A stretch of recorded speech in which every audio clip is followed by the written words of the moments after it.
Well, that worked. At least it worked before it didn't work. What's up, guys? So we are finally going to watch the first stream, and I didn't think an Arab could actually get exiled from home. I really did not picture that. And we have a lot coming today. I'm not sure if anybody's going to be interested. It's going to be a Muslim versus Muslim debate, Hoda versus hijab, and the ex-Muslim versus a Muslim debate. That would be Dan and Hoda, who are I believe they're gonna debate Thursday. Now, if I have good internet, because it's supposed to rain all this freaking week, if I have good internet, we will enter in there for sure, and I'll show you the live debate. And I'll try to ask a few questions so my subscribers can see, but it depends what they talk about, because debates were tight. And after seeing Nick debate Hoda, I kind of cut away from like when it came to debatable topics, you know. So we're gonna watch JASIM get exiled from Kuwait. All the stuff he stated is in textbooks. A lot of things, if you look at it, just you don't even need to talk to people. You can just look at textbooks, ancient history. I know a lot of people have been like France, Britain, they've been inventing social media, right?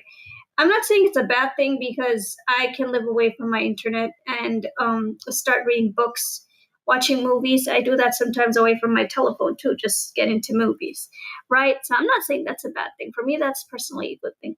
But let's get into it and see what the heck happened to him and what was his story as he shares his thing by saying the truth. Actually, his mother died too from in Kuwait. Could you imagine that? But yeah, he was exiled when that's where he's born. Window. Okay, we're gonna put that up. Yep. Add to the scene. All right, guys, let's get into it. And I'm pretty sure this should be interesting for people to look into what exactly happened. But let's get into it and find out. When will you end the ritual of condemning Israel? Is it not time instead to learn from Israel how to defeat terror, defend free societies, and pursue peace? I declare open Agenda Item 7 entitled Human Rights Situation in Palestine. Israel has institutionalized a systematic regime of torture with a genocidal intent against the Palestinians. The policy of extermination, genocide, crimes against humanity, and war crimes. Occupation, settled, colonial, apartheid, and genocide. Colonialism, oppression, and apartheid. Colonization. Colonized. I now give the floor to the representative of Engineer du Monde. Mr. Chair, as I speak, my mother has died. I cannot be with her because I'm a political refugee who risked everything for the truth. This is why I came here, to admit the truth. I heard the term colonizers, but who are the real colonizers? A Jewish kingdom ruled in Judea for 1,000 years. We, the Arabs, took this land. Who Arabized Egyptians, Phoenicians? Oh, stumper question. That should be a stumper question for everyone, even though activists like Dr. Huda says it wide and openly that Arabs are the ones who came over. Now he's saying it too when he's a QA Arab. Now something interesting my dad told me, and it took me a little time to understand. He told me himself that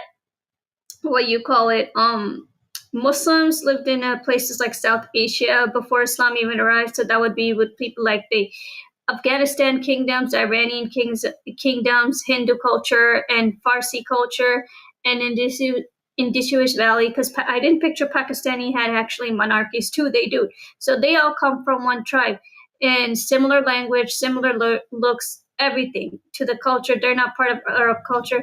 So where does all this stuff come from? Well, like it spread, just like how Christianity spread. But yeah, so the concept, what my dad told me is that you can practice Islam, but it's not our culture identity. And that's exactly what he is saying, that how Arabs came in, made its way in. So listen away, and then you're going to hear about his story.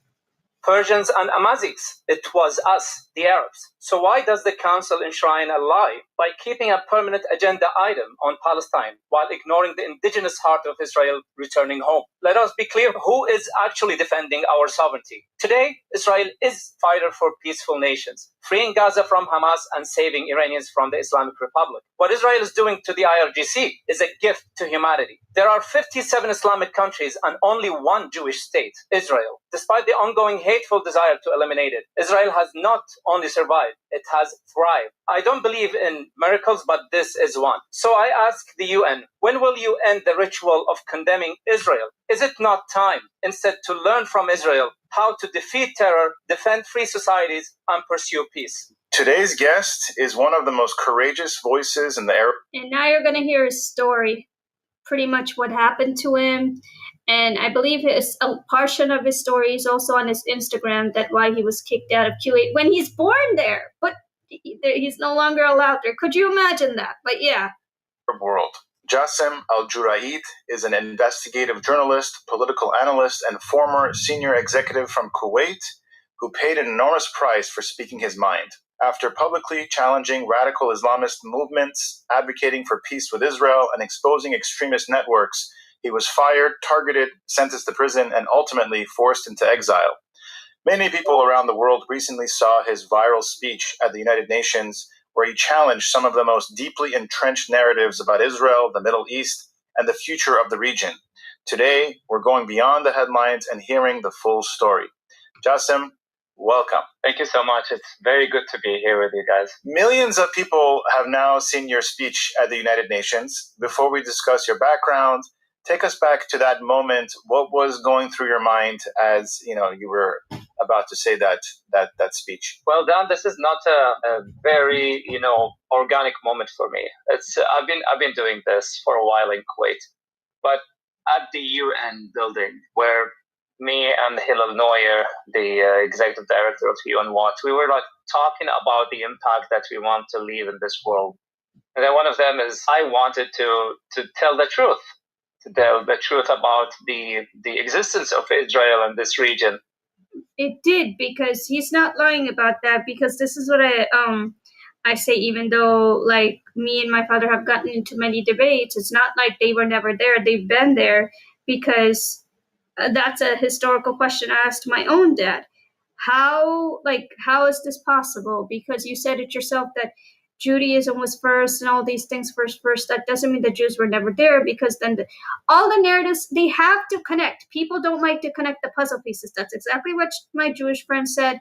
And I agree too. We both agreed with each other's debates and differences that stuff have to match. We're not saying to erase anyone. Nobody's saying that. However, stuff needs to connect accurately. So there were many ethnic groups there at the time, including South Asian tribe, and this is an Arab saying his history. And every Arab history is separate, because every Arab comes from a separate tribe. They are not they don't have the same exact history. They're Arabs, but their history is not the same. So when you talk to an Arab, make sure you know which one you are talking to and which history does it connect on the Holy Land. All Arabs, they are not the same, and they do not have the same background, which is why I tell people, especially Israelis, that you need to read about this. Just because they're Arab or Muslim does not mean they come from the same history background. There's a humongous difference, and that's pretty much what he's saying over here as you continue away. This time I made it full screen, so listen away. And their far roots to the Jewish indigeneity, and how we want to just reflect this to the entire world, and then maybe silence some of those diplomats who started to go after Israel for no reason. The only reason is that they have some sort of interests around that. So we sat down in one of the meeting rooms, and then I was writing the speech, and then he looked at it and he said, "Are you sure, JJ? It's are you going to say that?" I said, "Yes, I've been saying this, in a form of articles and interviews and debates. I think it's time to leave this with the UN, the United Nations." And it was, we didn't think that it's going to resonate this strongly with everyone, but we put people together. The Arab nation is always divided. I brought them together. They were united to criticize me in that moment. So you didn't really realize that your remarks would create such a big reaction, you're saying?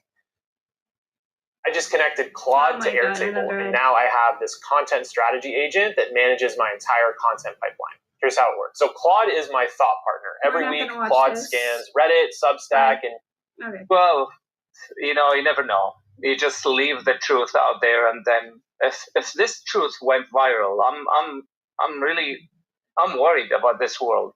If this is like the straightforward truth, it's historic, it's religious, we're talking about even civil rights, and the regulator of the entire world, the United Nations, should not be surprised about these comments. But the diplomats were left really in anger and outrage, and they were like reacting to, and we captured them with the camera of the United Nations. It's sad to see this that goes viral, but I think we need to do more. You had one line, many lines that were very powerful, but you said, "Who are the real colonizers?" What inspired that line, and why do you think that argument is almost never discussed? Well, as you may know, on your audience, I'm not really religiously Muslim. I have like also roots of ethnicity that is like complicated from my mother's side, and my DNA test shows that I have some sort of human I don't know why I resonate with this nation. But the thing is, I just brought the history. And then I decided to tell the truth since I've left Kuwait and I left the detention and the jail sentence. And then I said, you know what? I have some freedom to tell the truth today. So I did not do much of a research, by the way. It's like it tells that the Arabs went all the way to the North Africa. They never passed through, the Center Africa. I think they had a different ambitions there. So we colonized that land in the 7th century, and we have Arabized those ethnic groups and ethnic societies. There is nothing called Arab Lebanon, and there is nothing called the. Okay, so I'm going to pause his thing for a second. Okay, so this is something me and my dad also got into a debate with, and I'm not going to lie to any of my subscribers, we actually did.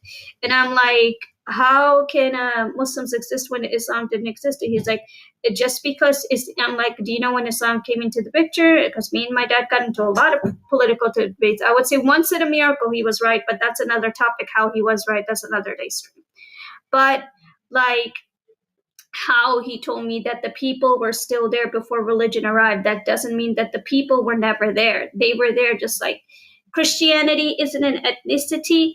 And actually, some Jews debate about this. I know people are listening that how Jesus was Jew, okay?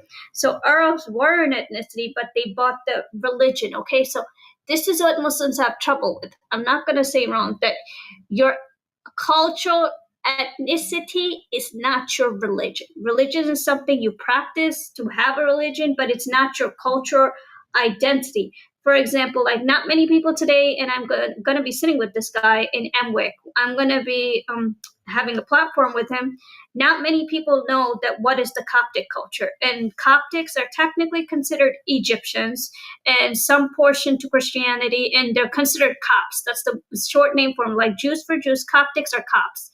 So there's Coptic Muslims, there's Coptic Christians, and they're from the same ethnical background. It has nothing to do with like this stuff that you see what history has to say. Yes, Islam is a religion. It spread just like Christianity spread, but every person has something to do with their culture, and culture comes from different places where you once lived. So this is one thing I know it takes me difficult time to make people understand, especially Israelis, but that doesn't mean I don't get it verified. Some Jews know this stuff. They teach it, they explain it, and yeah. So this is the stuff you need to understand. And I said it before, I'll say it again. Christianity and Islam converted people. Judaism didn't, which is why they reject Muhammad, which is why they reject Jesus. It's that simple. You don't need to get into politics, but this is just basic stuff. Yeah. Arab Tunisia or Arab Morocco, Arab Egyptian. I think we have Arabized them with the language and religion. And I don't think that Islam, the median Islam, the peaceful Islam that I can see now, it's the reflection of the United Arab Emirates, for example. I don't see that was one of the Islam objectives. So I said, who Arabized the Amazighs? who Arabized the Phoenicians in Lebanon, and who also Arabized the Persians and the Jews. It's us. It's us, the Arabs. So let's leave this history behind, because it wasn't a history that we feel proud of. I'm talking about the people who are resonating with the truth and resonating with logic. So we want. So I'm gonna say something to this. What he's saying. I'm not saying he's like wrong, but because now today when you debate Arabs and different type of Arabs or Muslims who are not Arab Muslims, biologically they're not Arab Muslims, they're Muslims but they're not Arab Muslims. For example, there's such thing as like a Coptic Muslim or a Punjabi Muslim, Sindhi Muslim, Kurdish Muslim, and all these different ethnic group Muslims, right?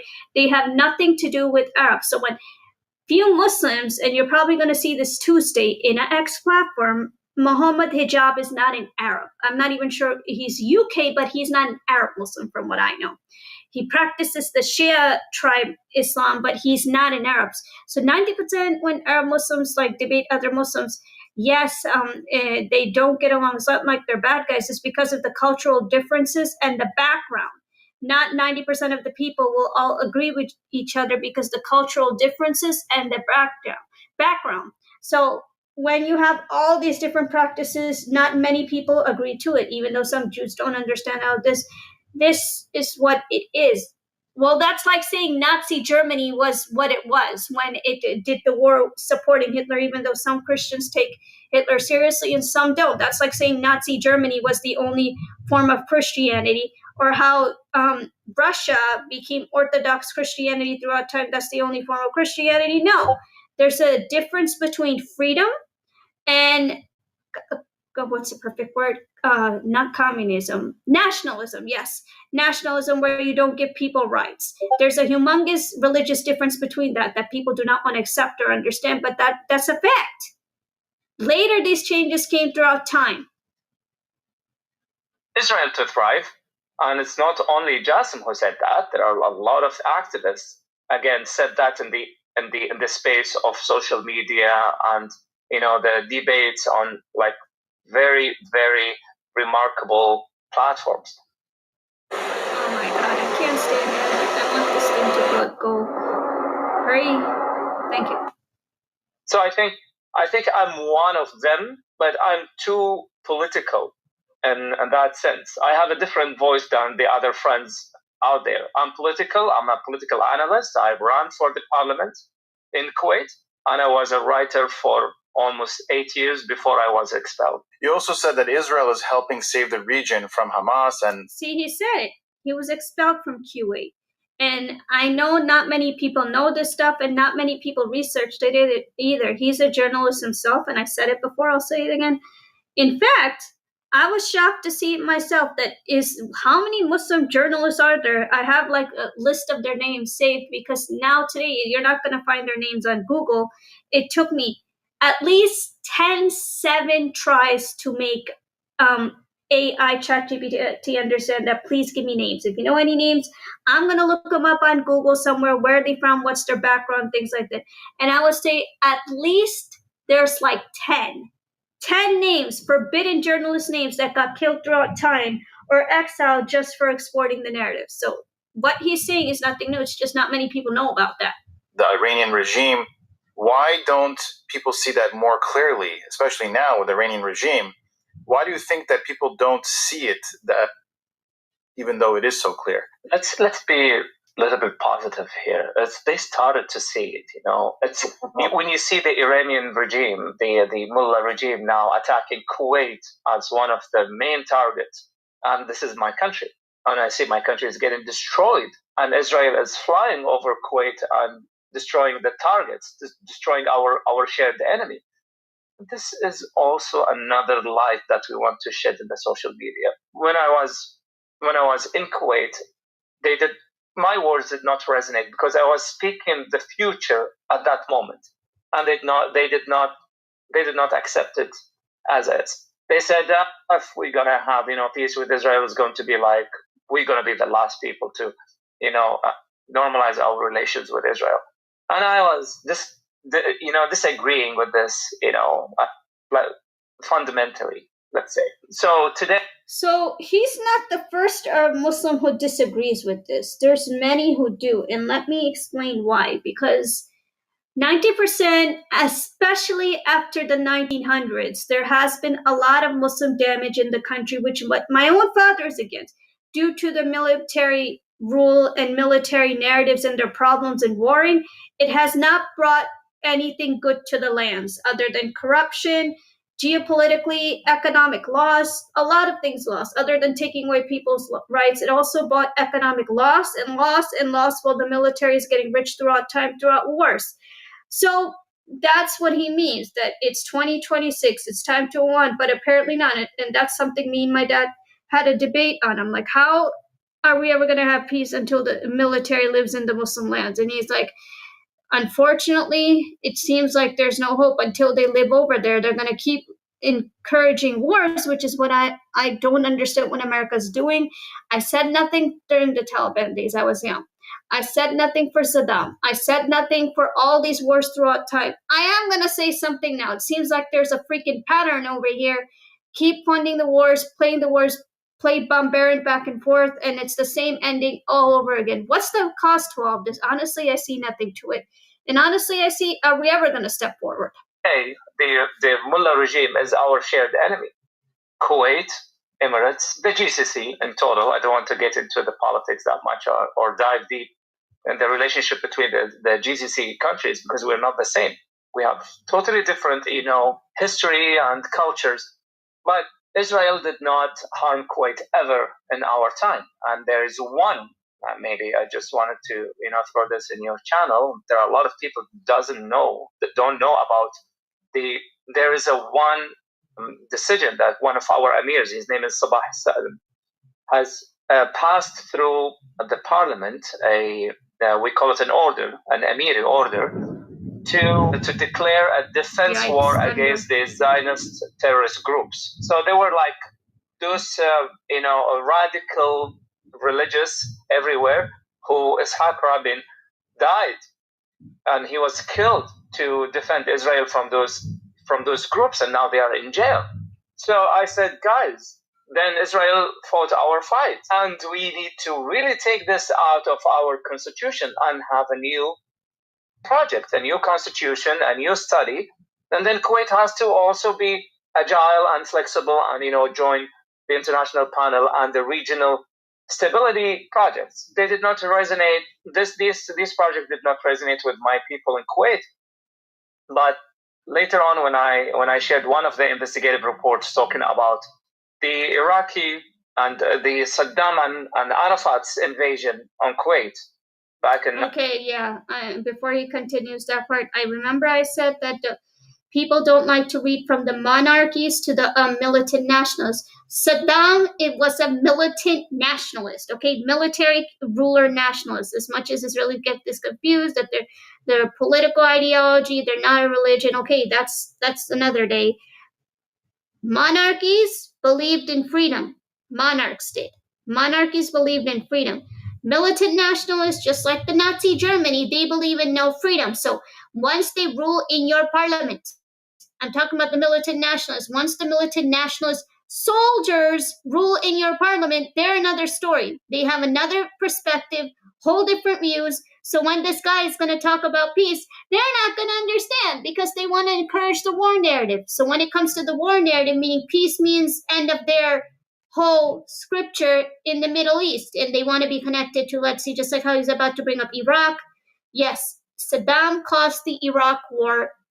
And in that war, Israel supported Iran. Not many people know that. Not many people look into that. Israel supported Iran, and Bush interfered with Saddam, right? So all these military wars is a back and forth rotation, is a pattern, which is what I'm saying. It's pointless to shake hands with the IRGC because it's going to be the same military pattern, same ending, same problem, same over and over again. So why not just terminate the main military? But then again, as my dad told me, and I reviewed with someone Jewish for a second opinion, that America likes to control these militaries, the craziest part ever. But yes, so in this case, he's right. Why don't you just do it until this military leaders live ruling the land, there's always going to be problems. It's not today. There's been problems since the 1900s, ever since they took over. 1990. I never split the names, Daniel. Saddam and Arafat, they have stabbed us in our back, and then they said, Kuwait is ours, and we want to give it to the Palestinians. So Kuwait saw that Saddam has launched 39 missiles against Tel Aviv at that war. So back then, when you launch missiles, the entire Arab world or the Islamic world will be, united to, destroy Israel in the name of Saddam being legitimized to take Kuwait as well. So Kuwait did not agree for that narrative. We were saying, like, you're attacking an Arab and then you're like launching a war against Israel. You try to exactly. We know the Muslim politics. Now, ex-Muslims don't understand this stuff. We're talking about Muslim country politics, and he's reviewing the politics, how stuff operated, how many people went through problems due to these politics. So listen away. Complicate things around. Israel did not respond to Saddam Hussein, despite he killed almost 8 Jews. So they did not respond, and now they said we want Kuwait to return free, and then after that we're going to deal with Saddam Hussein aftermath. On that aftermath, we have expelled 330,000 Palestinians, Daniel. No one said anything about this. We are Arabs. We are the Arabs in the Arabian Peninsula, and we found out that those people, they just want to bully the entire region, and they want to, claim some rights, and they don't want stability, and they don't want to declare their own land. So Kuwait was indirectly sharing the same destiny with Israel during the Saddam and Arafat war against Kuwait. Now, did you receive support, private support from people about your speech, that people that could not support you publicly? Did you receive any support? Well, I'm overwhelmed with the people's support, but again, I don't think I'm doing enough. I think I need to be out there. Every time I show up, people are grateful, and they overwhelm me with emotions and really like this gratitude of support. I think I don't think that I'm done, but I lost my mom, and that's it. So I lost my mom, and my mom, she was the only one who left supporting me from distance. But I've heard a lot of positive words and positive, promises that we want you to stay there in these international platforms, and you're making a impactful, change in this, complicated world. I'm overwhelmed with their support and their words, and I think the future is going to open its doors for someone like me, or like a new face, a political face from Kuwait who speaks your word, and he's not really resonating with the, and has no emotional ties to any lies that has been, spreading around in the previous times. So I think I'm going to receive more, and even after this interview, I'm pretty sure people are going to connect. For those discovering you for the first time, tell us about your upbringing in Kuwait. Who are you? What kind of country was Kuwait when you were growing up? If you can get into that a little bit. Yeah, well, I was born in Kuwait in an area called Al-Rawda, and Al-Rawda is the headquarter of the Muslim Brotherhood. My father was serving in the intelligence in the Ministry of Defense. This Ministry of Defense and the intelligence department, they were. Okay, so red flag number 1, Kuwait. This is where I tell people all the time that research is just as important, people, even if people don't like to do it. So he was born in the time where Muslim Brotherhood ruled Kuwait. And where did Father stand? You are about to find out. So that's red flag number 1. He was born in the time period when Muslim Brotherhood ruled Kuwait. They had a lot of, missions. And one of the missions my father was handling is to counter the radical Islamists in Kuwait. So my father was never, like a strong believer or maybe practitioner of Islam that much. So he was very civil, and he never hated Israel or the Jews. So my mom has like mixed ethnicities, coming from Turkey, Albania, and then moved to Egypt. And that mixed ethnicity out there has a lot of also mixed, mixed beliefs because back in times there were no Islam, and there are people moving from one place to another until they convert to just protect themselves. So I'm mixed. I'm half Arab and half non-Arab. So when I was 17, I was in a house. I was living in a house. I've lost my father also in 2014, and I always Okay, so I wouldn't say 2014 is not that far ago, and when his father was in charge of the Muslim Brotherhood. So this is where the puzzles connect that not many people want to listen to. So let me tell you something, okay? And my dad had a shock attack too. And actually, sometimes there's a saying that sometimes what your villains say is actually historically true. Not all of it, some of it. For example, when me and my father, we had a debate about who used to rule, like, Spain. I used to think it was Christians, but then he said no, it was ruled by Muslims. Like, what are you talking about? It was ruled by Christians. And then the Arabs exposed that too, that it was fought between Christians and, Muslims regarding the Spain Empire. Okay, well, that's a surprising lesson in age of 39. Interesting. So, but when American independence came in the 1776, and this is the debates I've got into, like, look at Iranian culture before 1776. Anything before 1776, that is actual Iran's different culture. Anything after 1776, you're going to see Western culture in Iran, you're going to see Western culture in Iraq, you're going to see Western culture in Afghanistan. That is not actual culture itself. No, it's called respecting and welcoming the religion into the country. Just like bikini. Bikini is from France. All the stuff that I'm telling you is, you can look this up. It's not made up. And that's one thing I want people to understand. So 1776, then the first Muslim country that welcomed American independence was Morocco. But there's a twist in the middle, and I don't want to say that on camera because I'm not going to be the one bringing this up because I'm not going to incriminate myself for anti-Semitism, but the puzzle is there. So after doing this one movement, the militant nationalists started to turn against the West, and there were many back and forth wars, divides, and things like that. It's a lot to explain, but that's another extreme I'm going to get to maybe some other day. Explode with love to this world and spreading the peace after I lose someone very important in my life. So when I lost my father in 2014, I moved to the writing and to become a journalist through Al-Kabas. And when I lost my mom just a couple of weeks ago, I was on the mission to make the entire region hear a different voice and change. So in Kuwait, we didn't, in our house, we haven't had anything that has to do with hate against Israel or the Jews.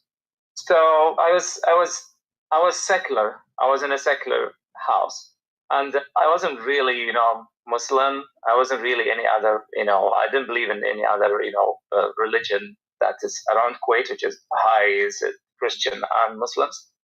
And then I started to think, where were the Jews went? Why Dawood al-Kuwaiti, one of the musicians in Kuwait? I said, where is he and his brother? Where are they? Why they left the country? And then I started researching when I was 17 and 18.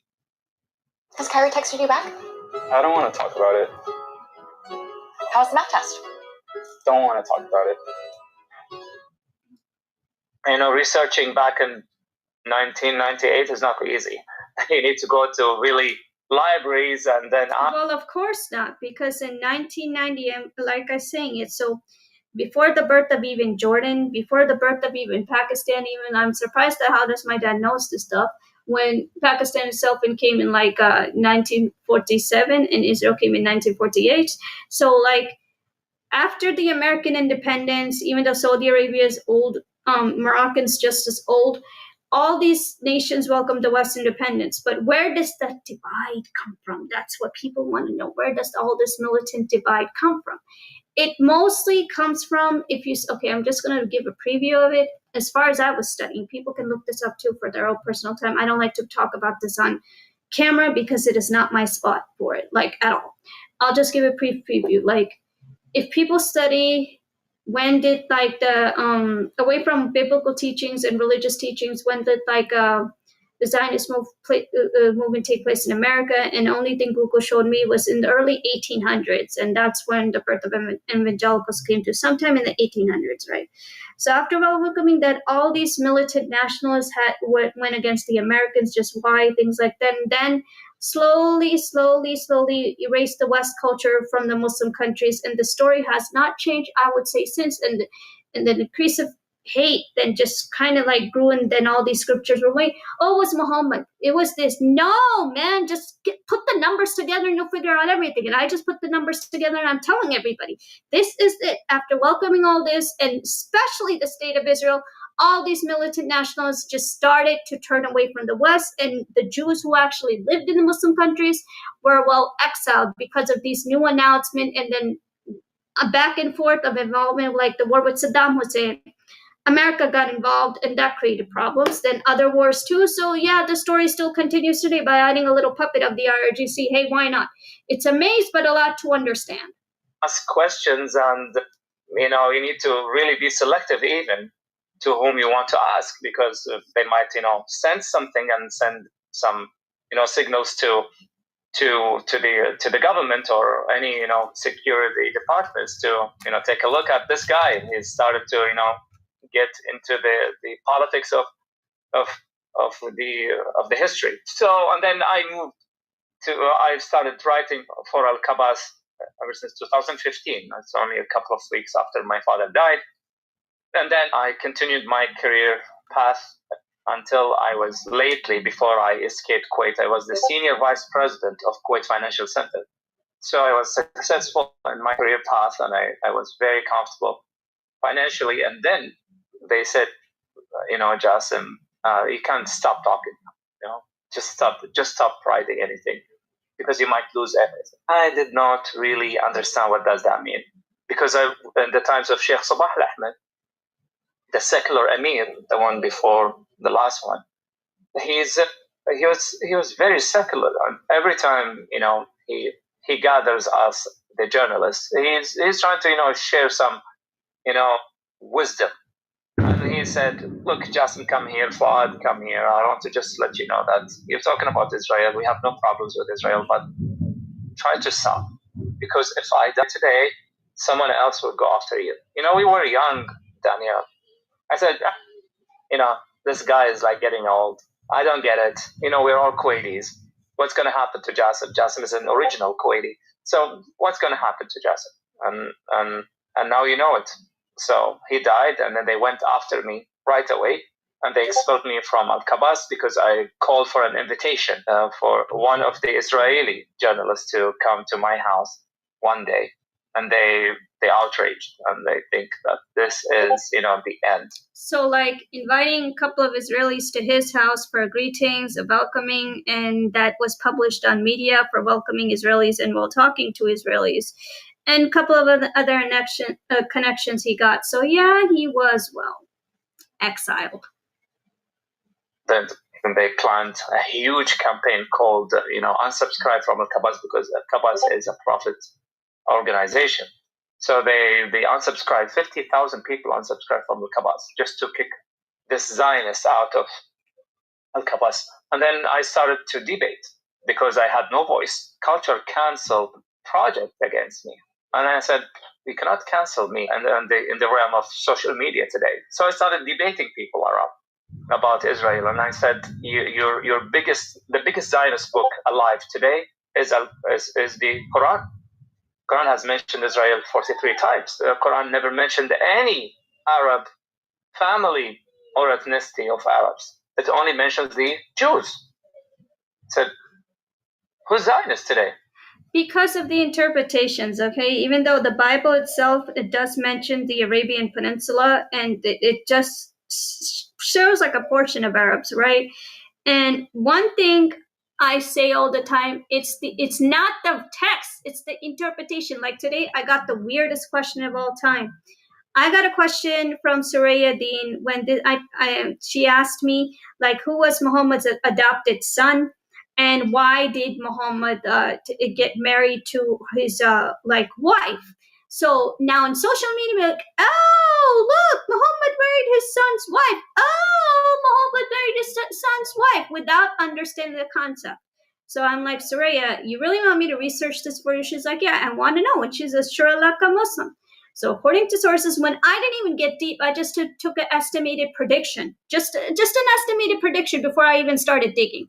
I'm like, well, the guy didn't get along with his wife, and he did not like Zenem, the wife, at all. Now people will be like, oh, but why the hell did he get married? So he got married, even though it's not the best version of marriage, but he got married because the wife no longer had parents. She had no place to go. She had no place to live. It's either throw her out just because your son doesn't want her anymore, and throw her in the cold because she's a girl, and your adopted son does not want her anymore. So after he divorced the girl, and the guy, well, he's not the biological father. He wasn't the biological father of like this dude named Zaid. I hope I said that right. He was adopted son. So as of adopted son, which is not your biological blood, he didn't like the girl. Muhammad married her just to give her a place to live because her parents were dead. And that's what I said to Soraya. Now, hadiths don't teach this stuff, which is a ripoff. This is the stuff that you need to be teaching. Like, what is the concept? Why'd you do it? What was the plot of this? What's the plot of doing all this? And I said it. This was the plot, and I'm like, I haven't even looked in yet, but when I did, that's exactly what it said, that the girl's family was dead. She had no place to go in order for protection and just to do something to her, and the guy didn't want her anymore. So yeah, they married. Not the best way. Could have just adopted her as a daughter, but yeah, that's what it said, apparently. But yeah, listen away. And do you know what Zionism? Do you know the definition of Zionism? They know nothing, Danielle. So I don't blame those people who outrage, out of, they're ignorant. They're ignorant people. And that's why I have that tolerance to, sustain my energy and continue the path. So I was expelled, and then I ran for the parliament because I was completely banned from, showing any Kuwaiti media. And that was like really unprecedented. It never happened in Kuwait's history. And then I ran for the parliament, and my entire campaign was outside the country. I was like speaking to the Arabia and the NBC and Sky News. I was saying like Kuwait is not the same, but I want the other voices around the world to hear the indigenous Kuwaiti voice, and say that Kuwait is a very peaceful country. We're not radical Islamists, and we will never kneel to the radical Islamists. So, the general prosecutor office became my second bedroom. He was like calling me every week. And then I go there and they detain me for a day or two. So my family said, Jasim, that's a lot. That's a lot. You can stop now. Just stop. Just let's wait. Let's see what's going to happen. I said, I can't. So he made very interesting pointers. Right? If this stupid ad just gets I want to show you how you can create. So he did. I can't. I need to keep. Because not a lot of this education is told, okay? And I told you, away from what freaking narrative does, do some real research behind the doors. What match the numbers, connect the numbers away from, who used to own what? Who used to use this? Who used to own that? No, but time never reverses for anyone, okay? I want to go back to my old childhood area. That's when, if I could reverse time, I would like to move back to my childhood area in Albany and be with my old friends who I grew up with. That's what I want from time, but time doesn't reverse for anyone. However, people need to study the puzzles, the years, the time period, what was what, how did things evolve. That's the stuff people should be studying, than to just worship narratives, think narratives are part of militant organizations. Well, let me tell you something interesting that I told my Iranian friend, and he was muted. Okay, everybody knows that if the Islamic militant organizations become one, that's a threat which the Jews fear, including the Christians fear that, right? An Iranian Ayatollah book that's called the Ummah, or if you were to watch the X-Men movie, Magneto would say we need to build a militant army, the mutant army, right? So no, that's never going to happen, right? And then, of course, who's going to rule it? So that's away from that. Even people dream about it, but that's never going to happen. So who's in charge here? And I said it before, Russians control the Indians and American controls these organizations. Now, Somehow my Jewish friend did agree with me, even though people may not agree with me, but she's a 60-year-old lady who did agree with me. She said it. Now, who's going to give Jews the power? Nobody. It's all about, even right now, the Jews feel down that why did America did not defeat the IRGC? America's going to go into Iran for its own interest, words from Americans, which may seem a bummer to me as an American Muslim, because I feel like 20 years later, we are going to look at the same game all over again. What's the point of all this? That's just my estimated prediction, right? But no, America's going to go for its own interest, and now like Jews of Israel feel betrayed. So it's all. And I made another gamble. Who wants to make a bet that America's not going to do anything for Afghanistan? It helped build Taliban. There's sources to prove it. And I first became like, I didn't want to bring this up because I'm no anti-American, but I rejected my father. I rejected Indians. So I started to ask some of my Jewish friends who know American politics, right? And she told me historically that is true. My Christian friend, who's a retired teacher, she told me the same thing too, that is historically true. We did do some of it. So it's like the same military runaround game, and who gets to rule the power of it? If people even don't see it yet, but technically that is what it is. Now, who's going to give the Jews the fair share? Nobody. Unfortunately, that's a yes, but yeah. So it's like a global narrative ruling thing. People feel like it's religion, but no, it's about power, control, and who gets to lead. And always this war is going to continue between the Russians and the Americans. That war is never going to end. It's going to be probably there till the final hour of life. So it's a lot to understand about how things operate in the global map thing. And people are not looking accordingly to the map. And it's politics. People are just worshiping narratives. That's not how the map is operating at all. Literally, it is not. Just people don't want to see it that way. Going. There are a lot of people here I know, and they have Jewish indigeneity. I said, why wouldn't I speak on their behalf today? Because I have the voice, and I have I'm already prepared to get into these debates. And then I was in jail. And then the royal family has opened the doors to let me go. And they said, leave the country right now. You have only 24 hours. And I was there in jail. Collectively, it was around 13 days, here and there, like detentions and jail and detention and jail. So, yeah, I just escaped. How many years ago was this that you escaped from there? It was October the 12th, 2022. A very, very brave story. I want to focus, what made you focus on political Islam? What is the difference between Islam, political Islam, radical Islam? And why is that distinction so important? Well, as I mentioned earlier, that my father was against the radical Islamists, especially the Muslim Brotherhood, because they were changing their skins and getting into the game in a different, projects. Kuwait was the only democratic country in the GCC. So one of the real democratic countries in the Middle East. Despite Israel, that's a full-fledged democracy. Talking about Arab democracy is completely different. So in Kuwait, there was a circus called the Parliament. So that circus is, passing a message to their societies, saying that Islam is our language and Islam is our path. And if you vote for us, we will keep, we'll keep you proud of your own religion and so forth. And they forgot to mention that we have also 250 Christian Kuwaitis, and they really didn't think about them. And we have few numbers of Baha'is as well. So Islam, in my opinion, is when you believe in a religion, let's say the Islamic religion, and you just keep that faith between you and your own God.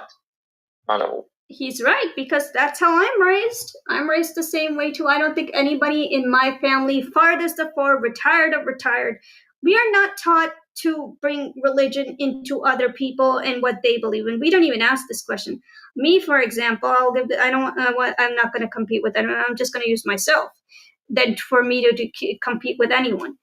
I know absolutely nothing about Jews. Okay, the first time I met a Jew, I was 7 to 8 years old at an airport, and Jews was dressed in their coats and things like that. And there were rumors in the childhood time like, oh, Jews don't believe in God. That, and I laugh at this because it was my first time experience, and boy, was I stupid. So I asked the Jew, like, oh, why you dressed like that? This and then, of course, what Jews say today that, oh, because we always dress like this. We're Jewish.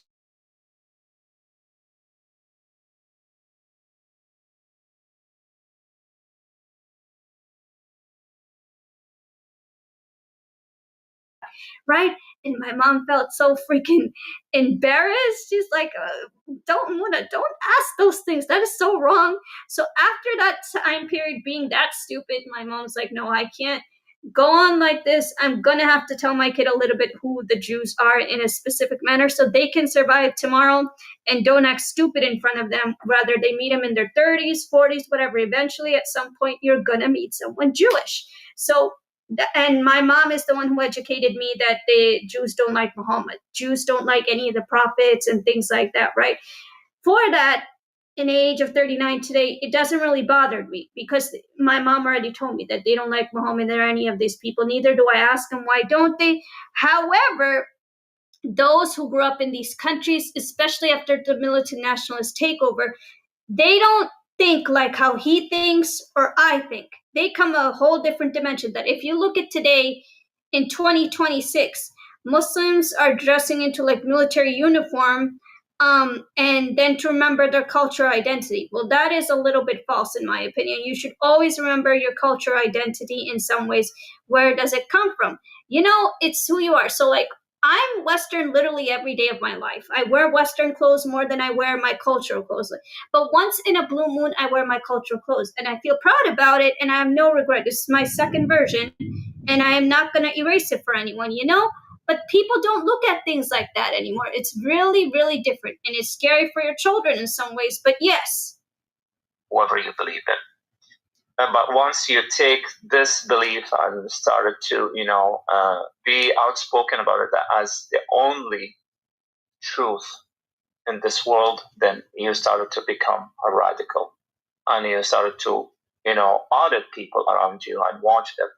And then maybe throw some word and like supremacy words on, and being, those people, they are also backed by the same group. They have like unfair advantage in the society to find like the best jobs in the market and so forth, just in the name of being some sort of radical towards the religion and be outspoken. This is not the characteristic of our leadership. For example, the Emirates, Kuwait, Bahrain, Oman, they're never radical.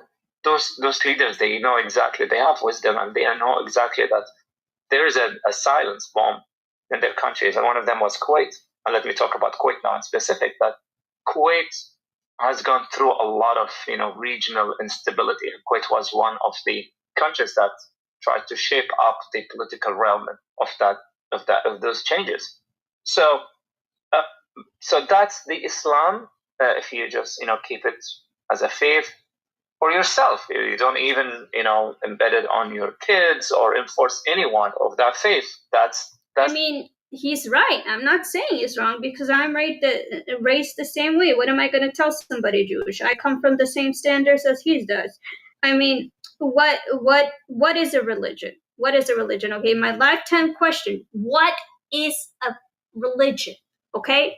I know some Jews get just that, oh, Judaism is supposed to be, or like, Jews, that's your religion. What's your ethnic group? Even so, some Jews that I know, they go by the name of, they come from Judah, right? Judah is like the term of Jews, but they consider calling themselves Jews instead of this, right?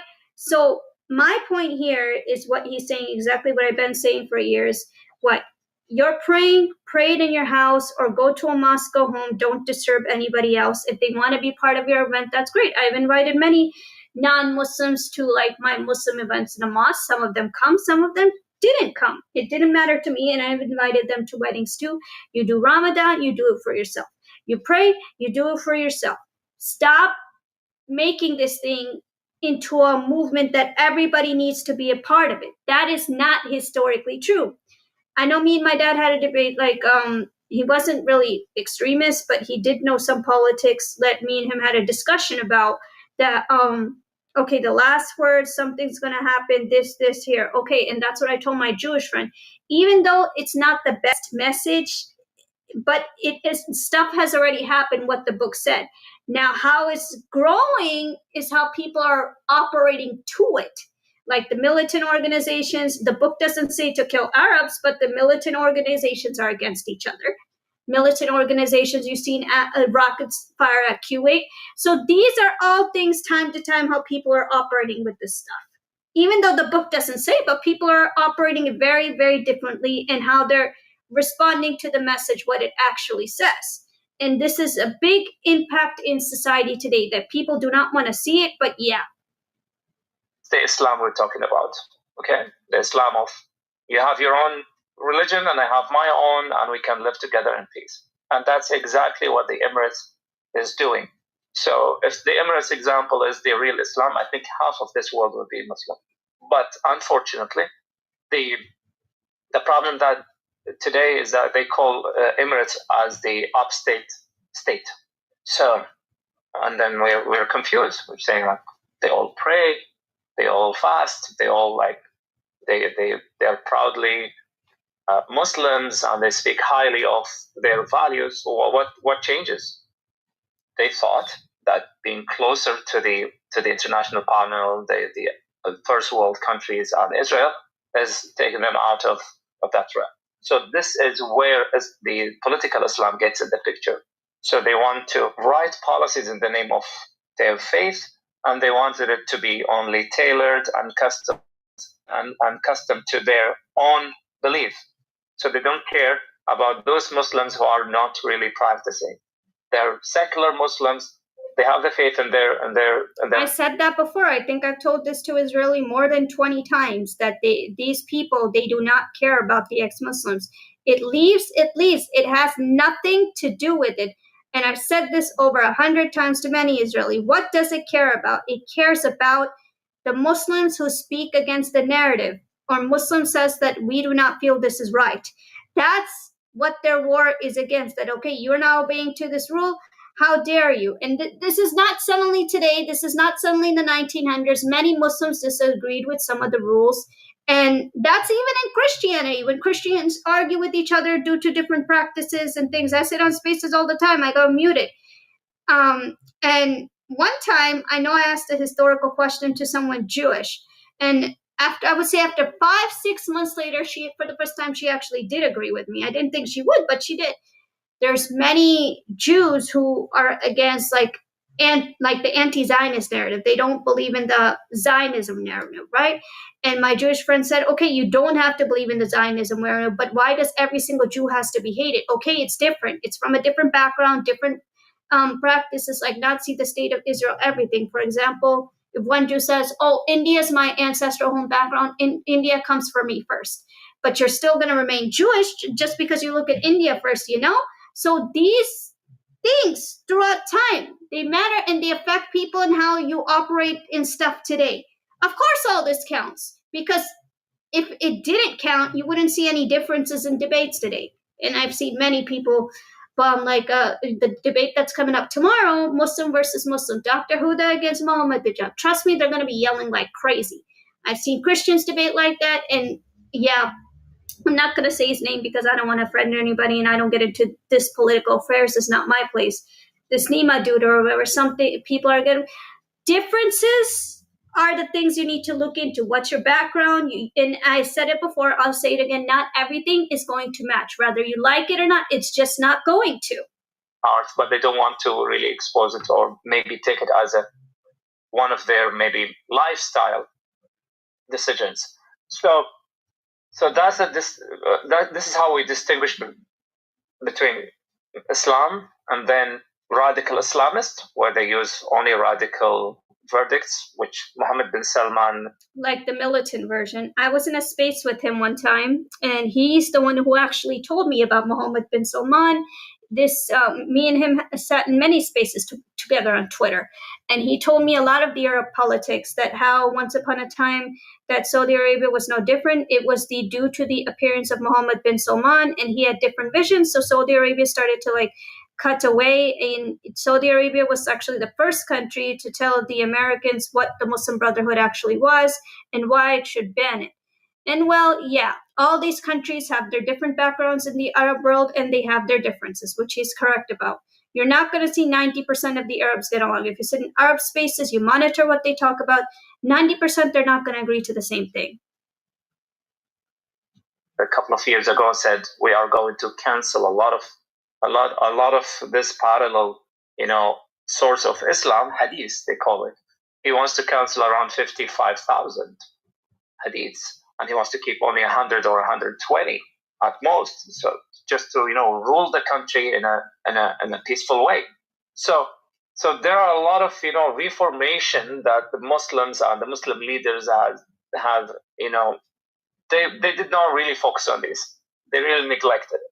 And when you neglect reformation of religion, then you end up with radical societies and parallel societies that they want to take over the power, and they want to tell the people what's right, what's wrong. So and the last point I want to mention about the political Islam is that they have now forms of political Islam.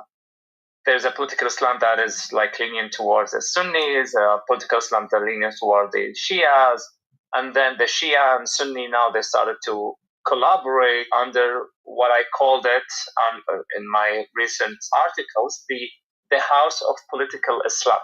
There's a House of Political Islam where Saudi Arabia and Iran are, the Mullah regime are the leaders, and they fight between each other, and they don't want anyone to get involved in this. And he's not wrong about that. I actually have that war charter, how many times Saudi Arabia and Iran fought. Before my account got terminated on Twitter, I actually posted that many, many times, how many times Iran and Saudi Arabia fought. During the Pahlavi dynasty, Saudi Arabia was in okay terms with Iran, while West being a part of it too.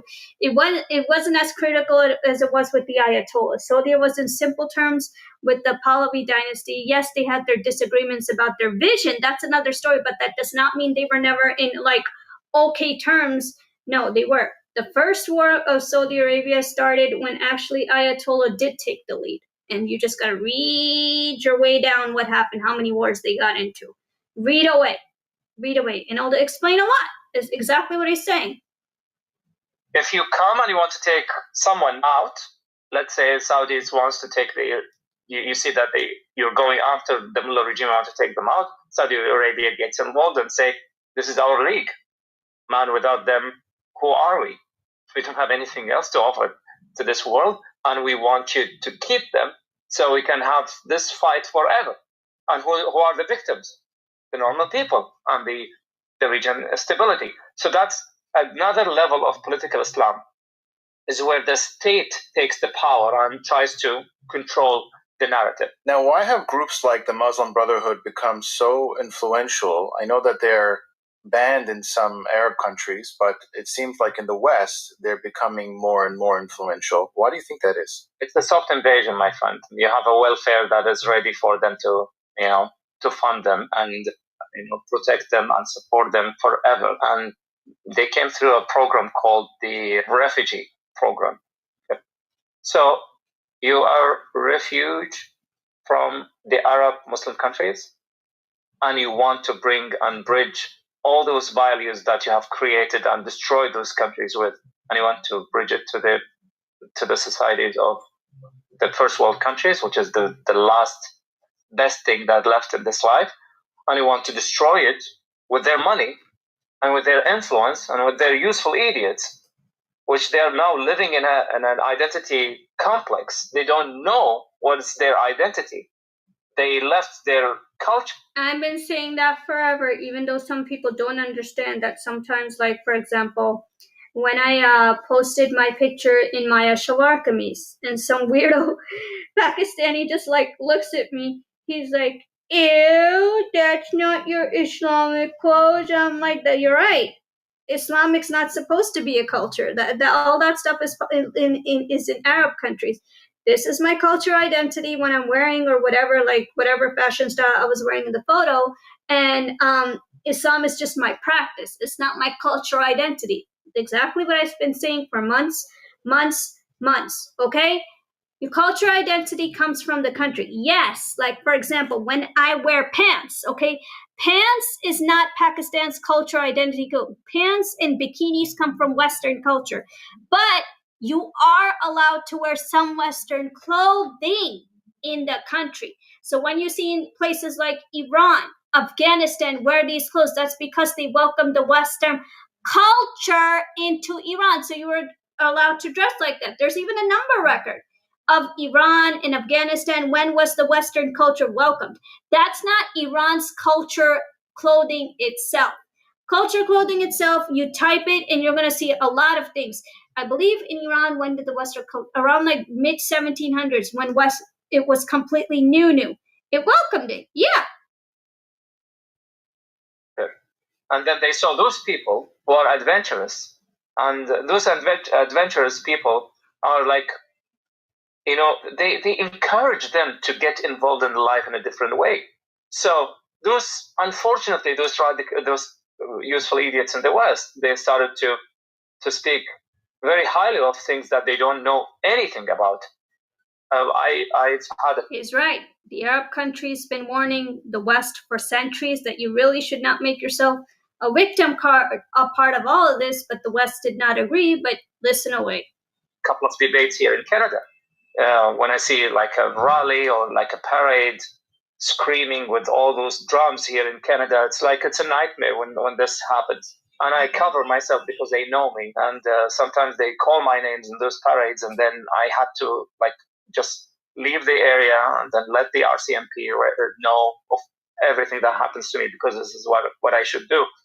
So now those who are suffering from identity complex, I just created simple product videos for all these different products using Veo, Nano Banana, and Airtable. No API keys to connect. All the models are built right into Airtable. You don't need to start with professional photos. I just took pictures. Or crisis. They have also ties with politicians in the West. Now all of a sudden, the far-right Islamic jihadists became a far-left. So that shift is unprecedented. So you're bringing the far-right to the far-left, and you speak their language. You're saying, yeah, the gays can get all the rights they want or whatever, but you cannot go to our country. Be careful, because we don't want those people to come in. And then they ask them questions. Why not? We want to protect you guys. You can just be here. You cannot be in our countries. Even if we go back to our countries, you're not welcome. So they did not listen to these, and they just got stuck to the Bollywood attraction after October 7, because it's like those events happen, right after. My lifetime question, when he's saying the same thing, is that my lifetime question was, if you known, even though there's some people who may not agree with it, if you known this narrative, what it was, why on earth, like for example, the care admin, Nahid Awad, he's very rich now and he has a lot of power in the American political world. If you known this narrative and what impact it had in the Middle East, my lifetime question, why would you welcome leaders like that in your parliament? And more things related to the Palestinian narrative, it's growing and growing and growing and growing. Okay, I get it. Like in the early days of the 1700s, you made your government by this guy named Theodore Hersey and welcomed the Zionist political ideology into the U.S. Congress years ago. Okay, that's no problem. That's not my topic to talk about. But anywho, if you known you already did that, you should have never ever welcomed any of these ideology, because now we are turning into a chaos. People are thinking, oh, it's religion. Away from religion's also politics. But then you want to shake hands with them too, just like America shaked hands with the IRGC. That has nothing to do with religion. That's a political movement. Why did you? If you want to be part of this mess over and over and over again, and you're shaking hands with them, then yeah, I'm saying it. I don't think we are ever going to find anything related to peace, knowing this is a runaround circle over and over again. But yeah. Each other's. So the October 7 also added a lot of, ignorance media that has been influencing those people, and they're very loud.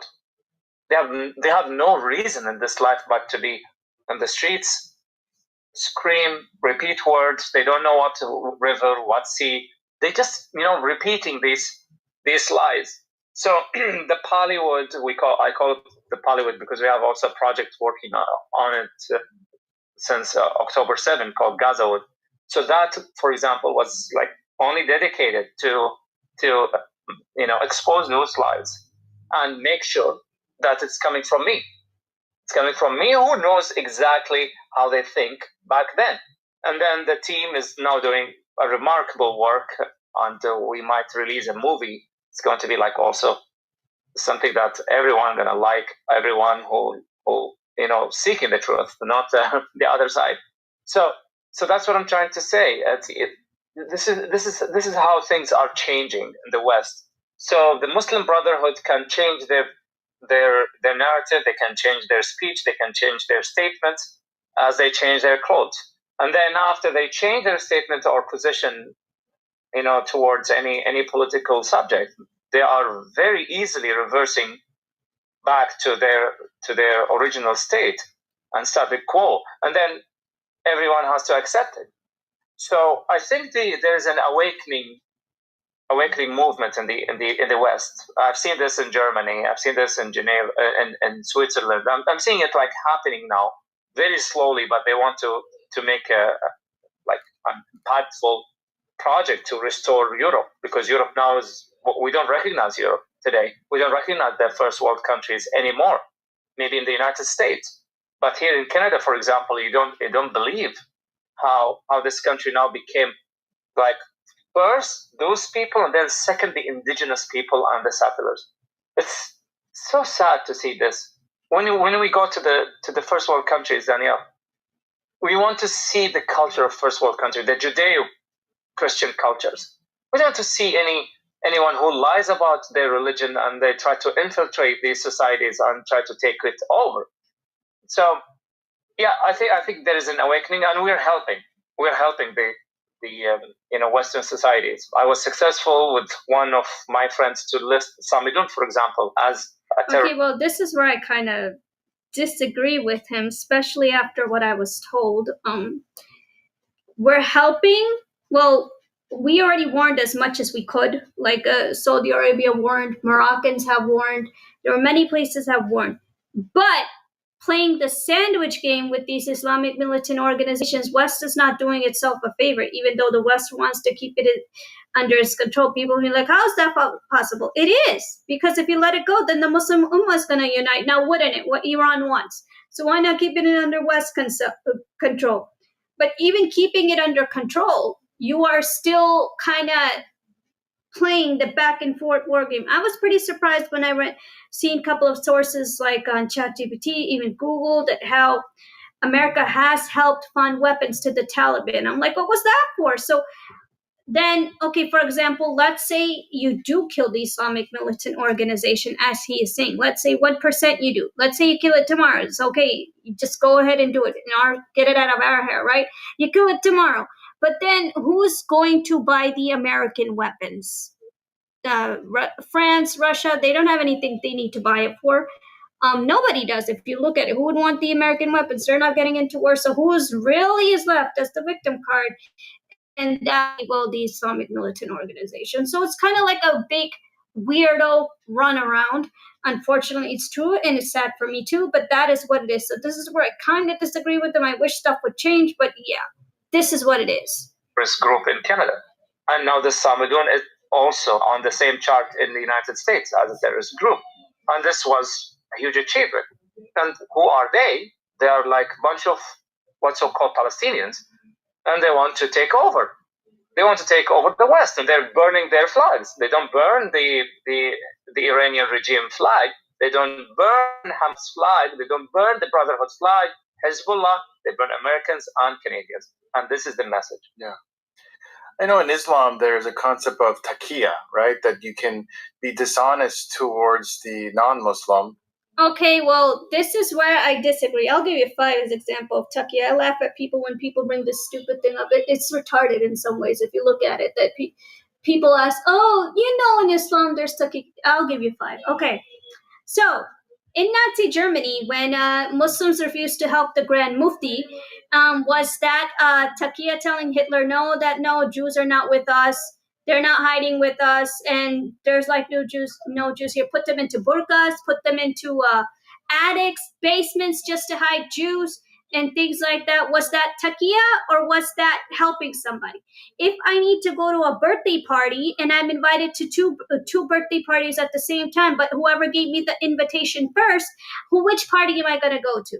The one that I'm invited to first, and make an excuse to the other one. So when you say taqiyya, you need to give an see, it's all about the interpretation. What excuse are you telling me, really? So just like Nazi Germany, taqiyya, you want to tell the truth, so tell the truth and just turn in the Jews and kill them. There you go. I told the truth, I'm turning in Jews just to kill them. Of course I'm going to have to do something about that, make a reasonable excuse in front of Hitler to protect them. If that's taqiyya, then I have to do something to protect them. So these are dumb excuses to really come up with, in my opinion. Taqiyya, it's how you use the term. Okay, if, for example, I know a lady who did wrong, and I was surprised how she did it. So she lied to the system, she lied to the state, she lied about a lot of things, that she does not live in my neighborhood anymore because she didn't want to pay her taxes.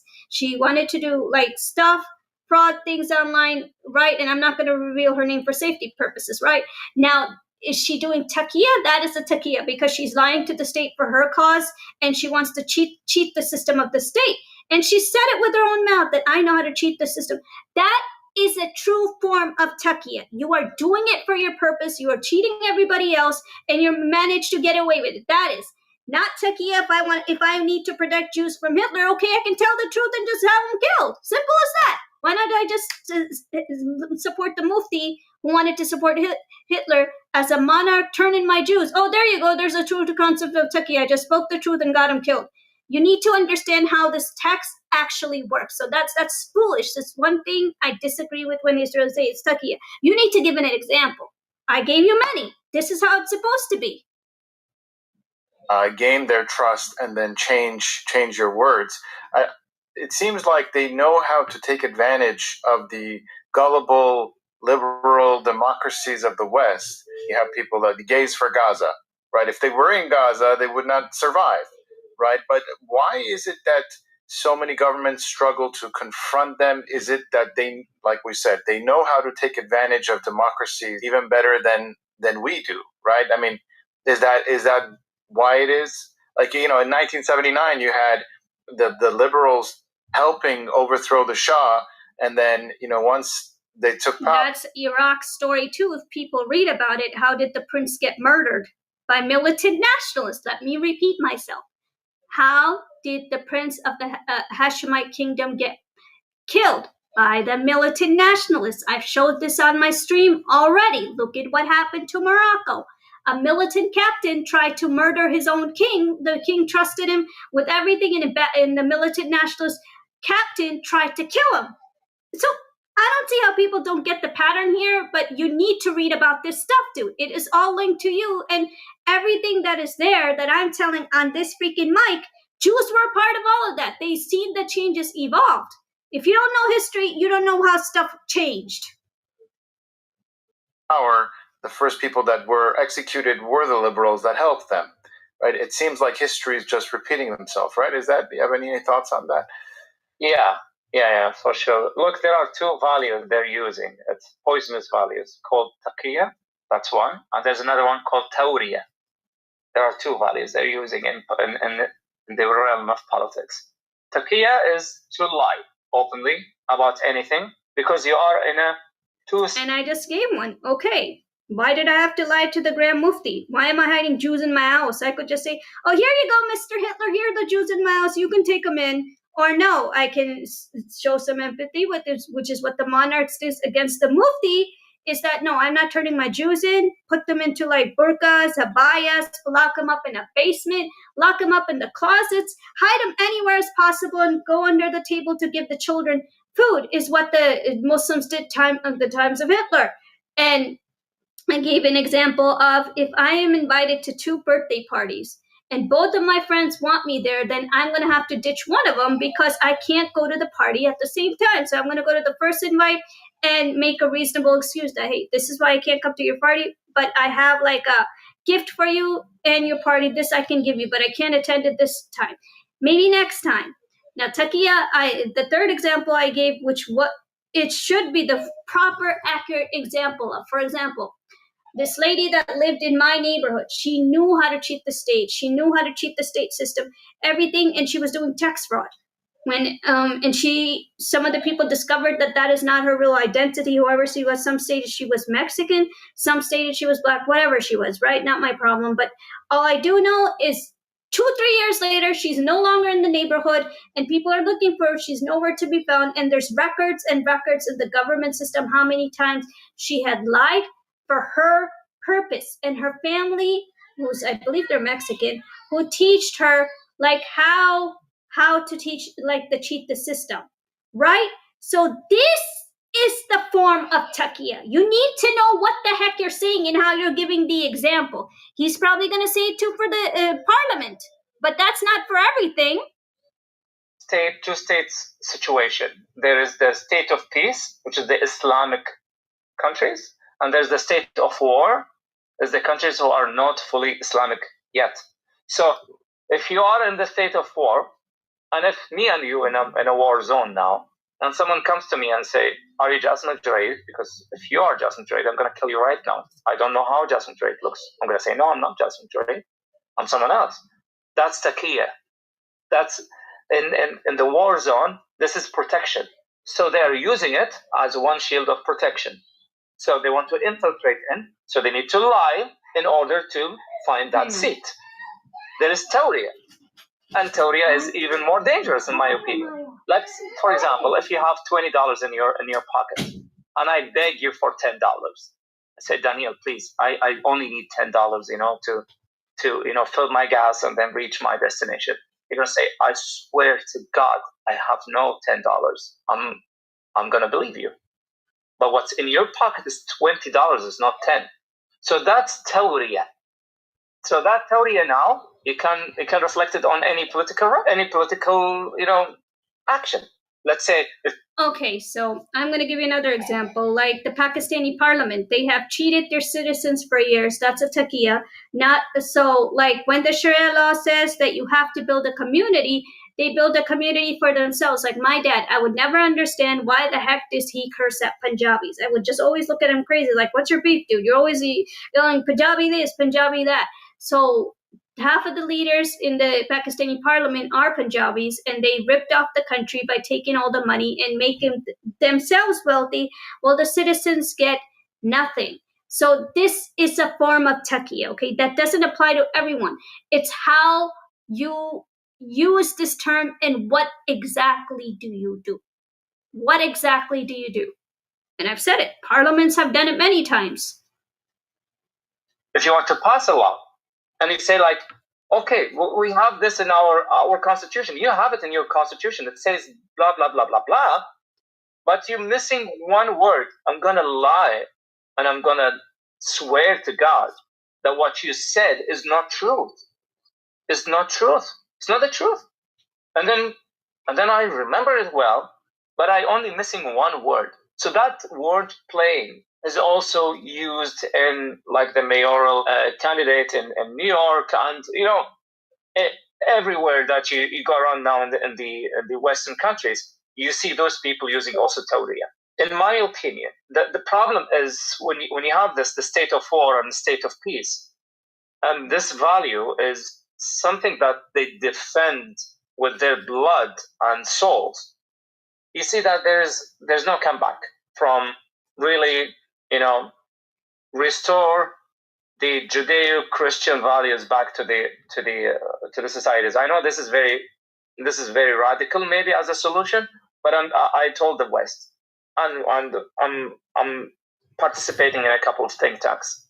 I said, do you know what is the solution? We can see the solution, but you are ignoring it. So what is it, JJ? I said, to restore the Judeo-Christian values. Forget about the secularism for a moment. The societies now are educated. They know that coexistence is important. They know that immigration is important and everything. But you have to bring back the Judeo-Christian values And then do not allow anyone to come and change your status quo in your countries with their own religious beliefs. You have to protect your religion, you have to protect your state. And we have to remember that the two secular countries, or the secular country, the only secular country in the Middle East that is not Muslim is Israel. So now when you say Israel is Jewish but secular, and they accept Muslims and Baha'is and Christians and Druze and all those people equal, and they can become judges and so forth, but you don't allow them in the Arab world. If you ask them this question, if you ask any of your guests this question, they're going to say, yeah, we can do it anywhere, but not in our countries, because they are the filth. I'm sorry to say, they say you are the filth of the humanity because you're not Muslim. And they have the... Let me explain where does that come from, because there's sources to prove it, even though he may not bring those sources, but there is sources to prove it, okay? So back in the day with the Hashemite rulers, which with the Prince of Iraq, there were almost 2,000 Jews or more. I can't even calculate. There were many Jews who helped build Iraq with the Muslim monarchists, and they lived there, okay? Now, and then he was also chosen to be the ruler for Syria, where Assad's father took over when the militant nationalists killed the Muslim monarchs. When you hear this story that, oh, Jews lived in Muslim countries, you bet they're right, they did. But you need to understand what happened in the middle, and people don't really like to read in the middle. They just jump right to the religion. No. So the monarchies gave Jews right. They helped build the economy. They had rights to do the jobs. They had right in the parliament. Many, many things. And in fact, I forgot what I was watching. Like before 1979, there were many Jews who were also part of the Iranian parliament, right? All this stuff, I forgot where that video went. I think they were Orthodox Jews that were part of our Iranian parliament, but they were against like the Zionist ideology. We don't want to go through that stuff, but I'm just saying they were part of it, right? So many Jews were part of Moroccan society, and then how they helped build the economy. This is what I tell Jews, that if you were erased, how are your synagogues still alive? That means there was something over there that you did not read enough. If your synagogue's there, that means the story is not erased. Something you're just not understanding it, or something's not told to you mentally. And I'm telling you, Jews lived there. But when the militant filth nationalists showed up, they rewrote history, they erased everything, they erased all the ethnic people linked to the land, including Muslims.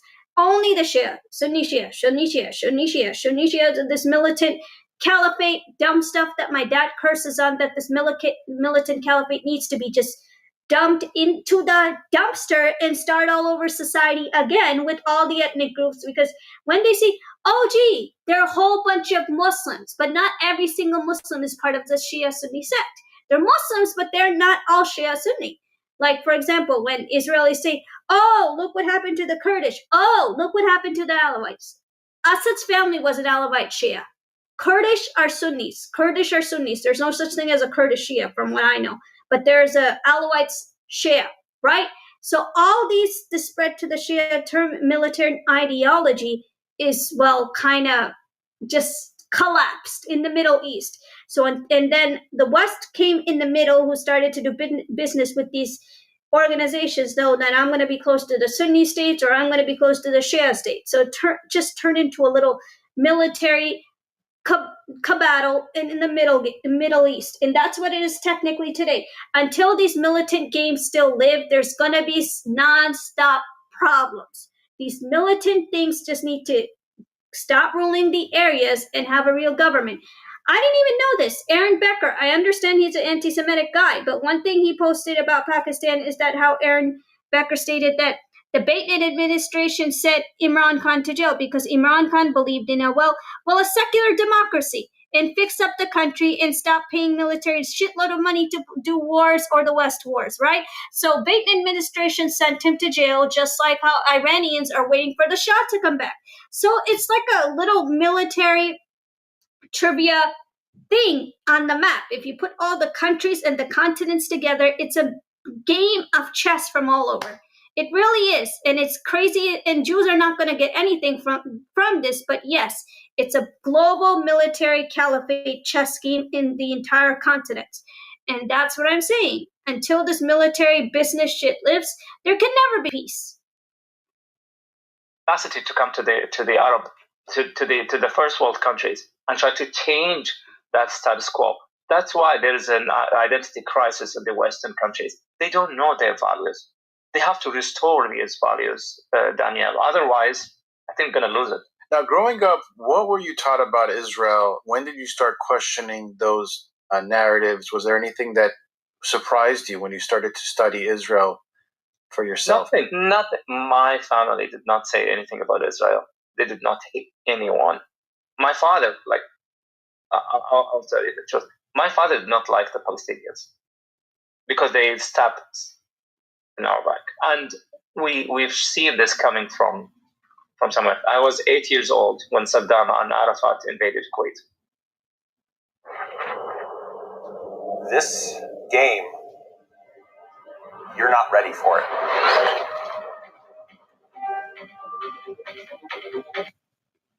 And I saw how my father was even shaving his eyelashes and eyebrows, and he was running around like we thought that he has lost his mind or something. Like we were young and we don't understand what's going on with this guy.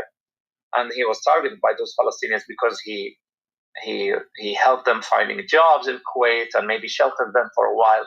And then they told the Iraqis, the radical Iraqis who followed Saddam Hussein, blindly, that if you want to get a Kuwaiti who works for the intelligence, you can find them here in this building. So my father couldn't really, overpass this. It was a crisis. It was a trauma for us. So my father was fully dedicated to take the Palestinians out. Those Palestinians who we have information on, and they were the majority of Palestinians. They were around 90% of Palestinians in Kuwait. So because I don't know what political identity is this Palestinian, we asked them, do you need the land or not? And my father was telling me this. They don't want a land, and they just want to bully the entire world.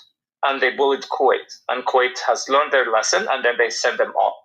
We said that's exactly what happened to Jordan. That's exactly what happened to Iraq. And I think one of the things after these countries have participated in by helping them out, like Jordanian, Iraq, Kuwait, they tried to give Palestinians a future, and they don't want one, even though I hate to say it. I know I have Saudi Arabia friends, but sorry, this is going to bite. This is one thing Saudi Arabia needs to understand. There are many Arab countries who have helped them, and due to the experience they have done to the countries, they do not want them back. So for that, either you can keep playing the same runaround game over and over and over again, or be practical with them, one or the other. But you can't play this runaround game forever. There, I've said it. It's becoming more of a map play game, and it's going to be the same old runaround over and over and over and over again, just a different title, which is retarded. It just needs to come to a point of conclusion already. But yeah. 130,000, my friend. Look, this number is not, you never done that in Israel. We did it, and no one said a word about it. And they went through the same channels. They went to the international courts or whoever was managing these kind of, crisis around the world. And they went and they complained against Kuwait. And then the emir said, go after yourself. We don't care. We don't care. You're going to leave this country, and we don't want to see you again. So they did this in Egypt. They did this in Jordan. They did this in Tunisia. They did this in Morocco. They did this everywhere. So my family didn't talk about Israel at all. We didn't talk about Israel. We didn't talk about these wars with Israel. Nothing. We were very neutral. So Pakistanis are not considered Arabs, even though right now this is important to understand. The Arabs have pulled them into all these narratives when the Palestinians got exiled and all the stuff that happened throughout time. Even though that they're not Arabs, they always got pulled into Arab affairs. And one thing I say, what he's saying is that they've always caused problems, and that's something the political parties of all over the Muslim world need to understand. They have caused problems. So before going insulting another, review all these messes. Sometimes I say probably exactly what he's saying for Kuwait is that what happened to when so many Jordanians died. Same answer when so many Kuwait people died, when they welcomed them into their homes.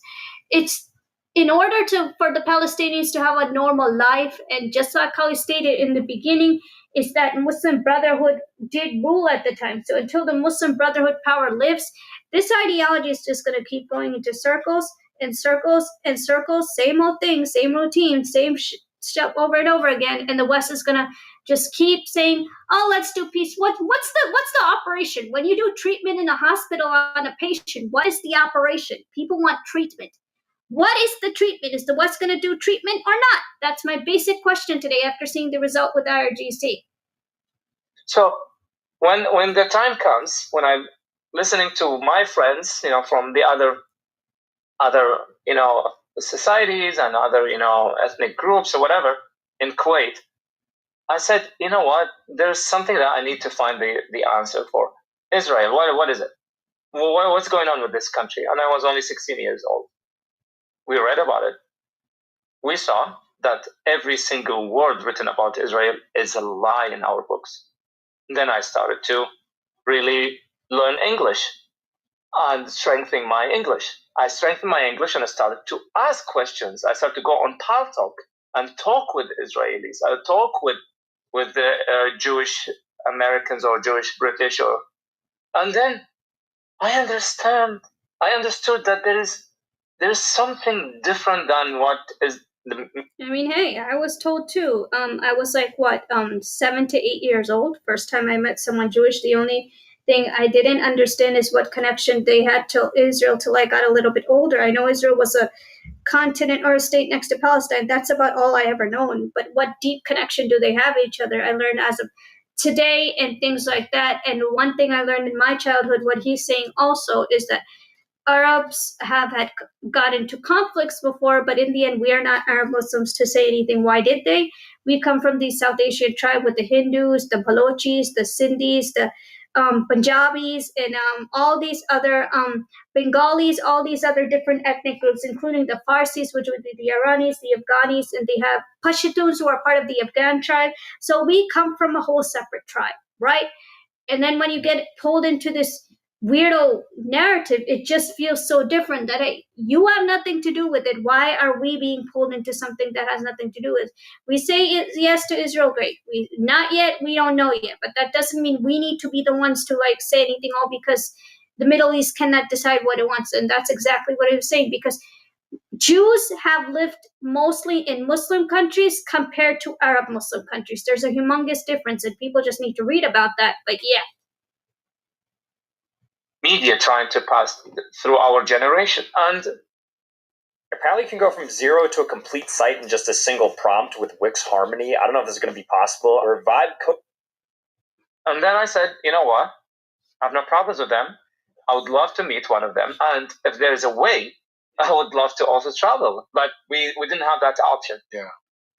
Now, where were you when you learned about October 7th? What was your reaction? And were you surprised by how the world reacted to it? Well, I was the first to respond to October 7 because you can see now after October 7, there's a very positive impact to this world.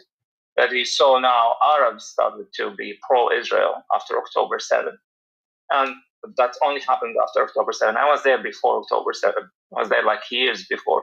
We were writing about Israel ever since 2015. So it's, to me, I saw the change and I saw who joined the team. Okay, they were anti-Semites.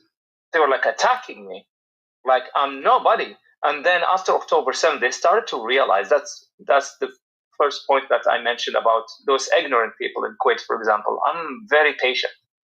I'm listening. I know that they're cussing, the cuss words, the calls for, dismantling even me, my body.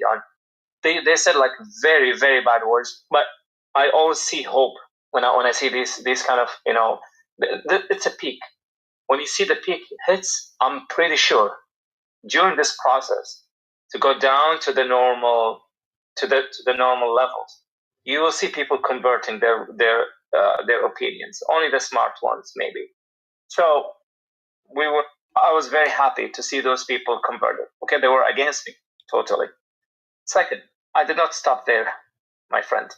I invited the IDF spokesperson to the Arab world on my spaces on X, and I invited him 3 times. His name is Afihai Adroy. I want to just, greet my friend Afihai. He is one of the most, loving people to Israel. He was like very truthful in that space. He represented Israel very, very carefully, and it was in Arabic.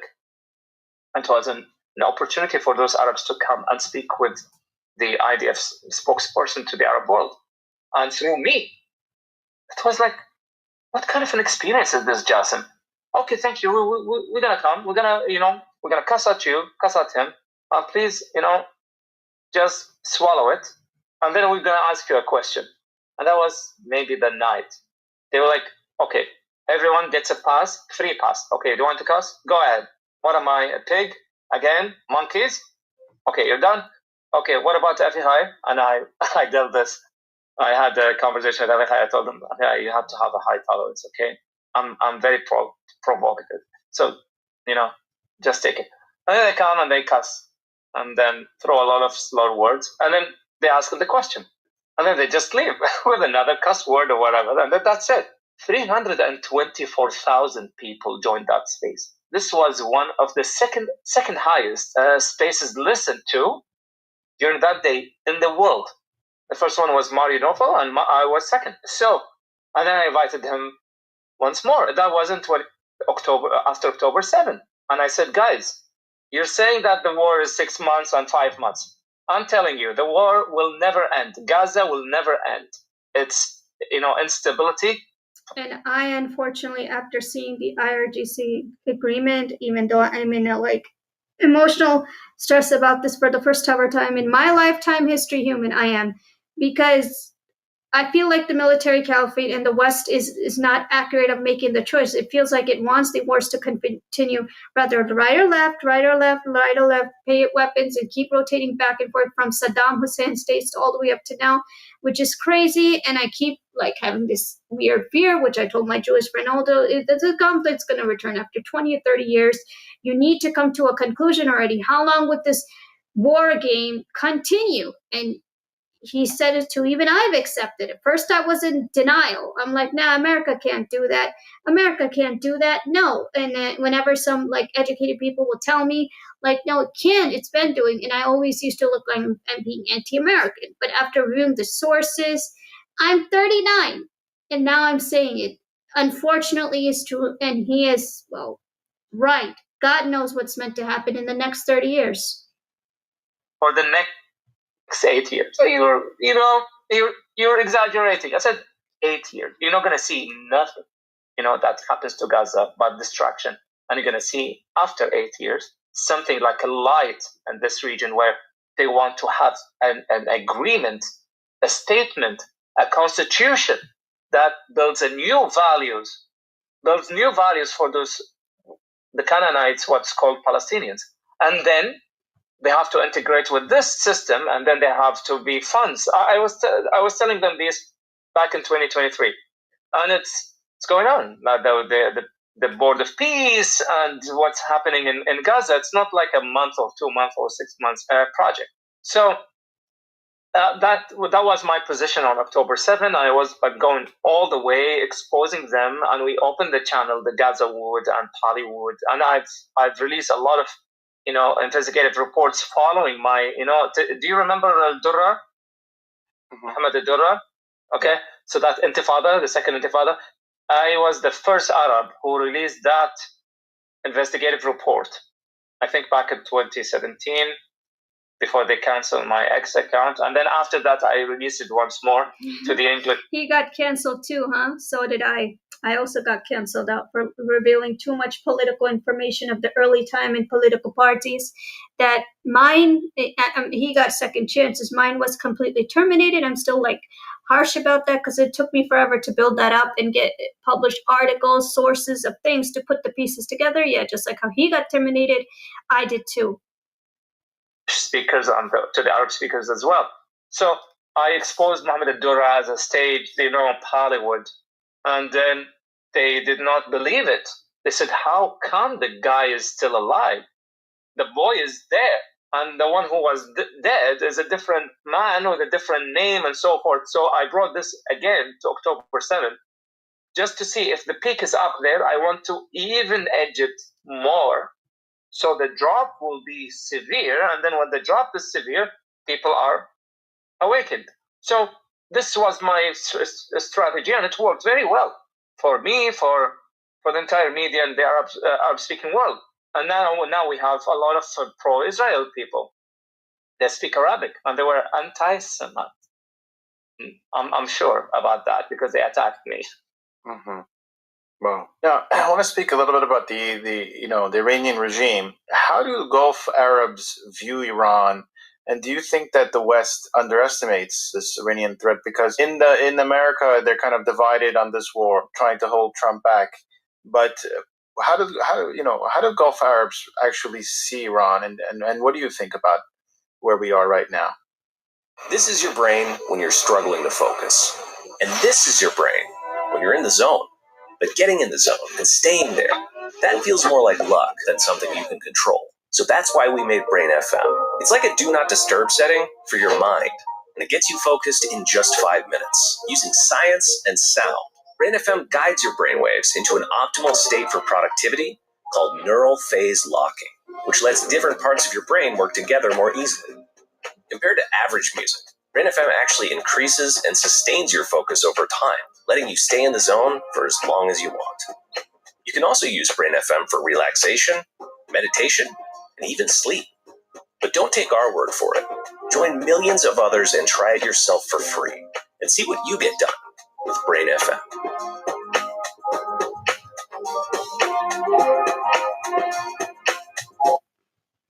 And just an update for your audience. Iran recently were named as the consultant bodies of the nuclear programs in the world. Just for information, it's not a joke. Okay.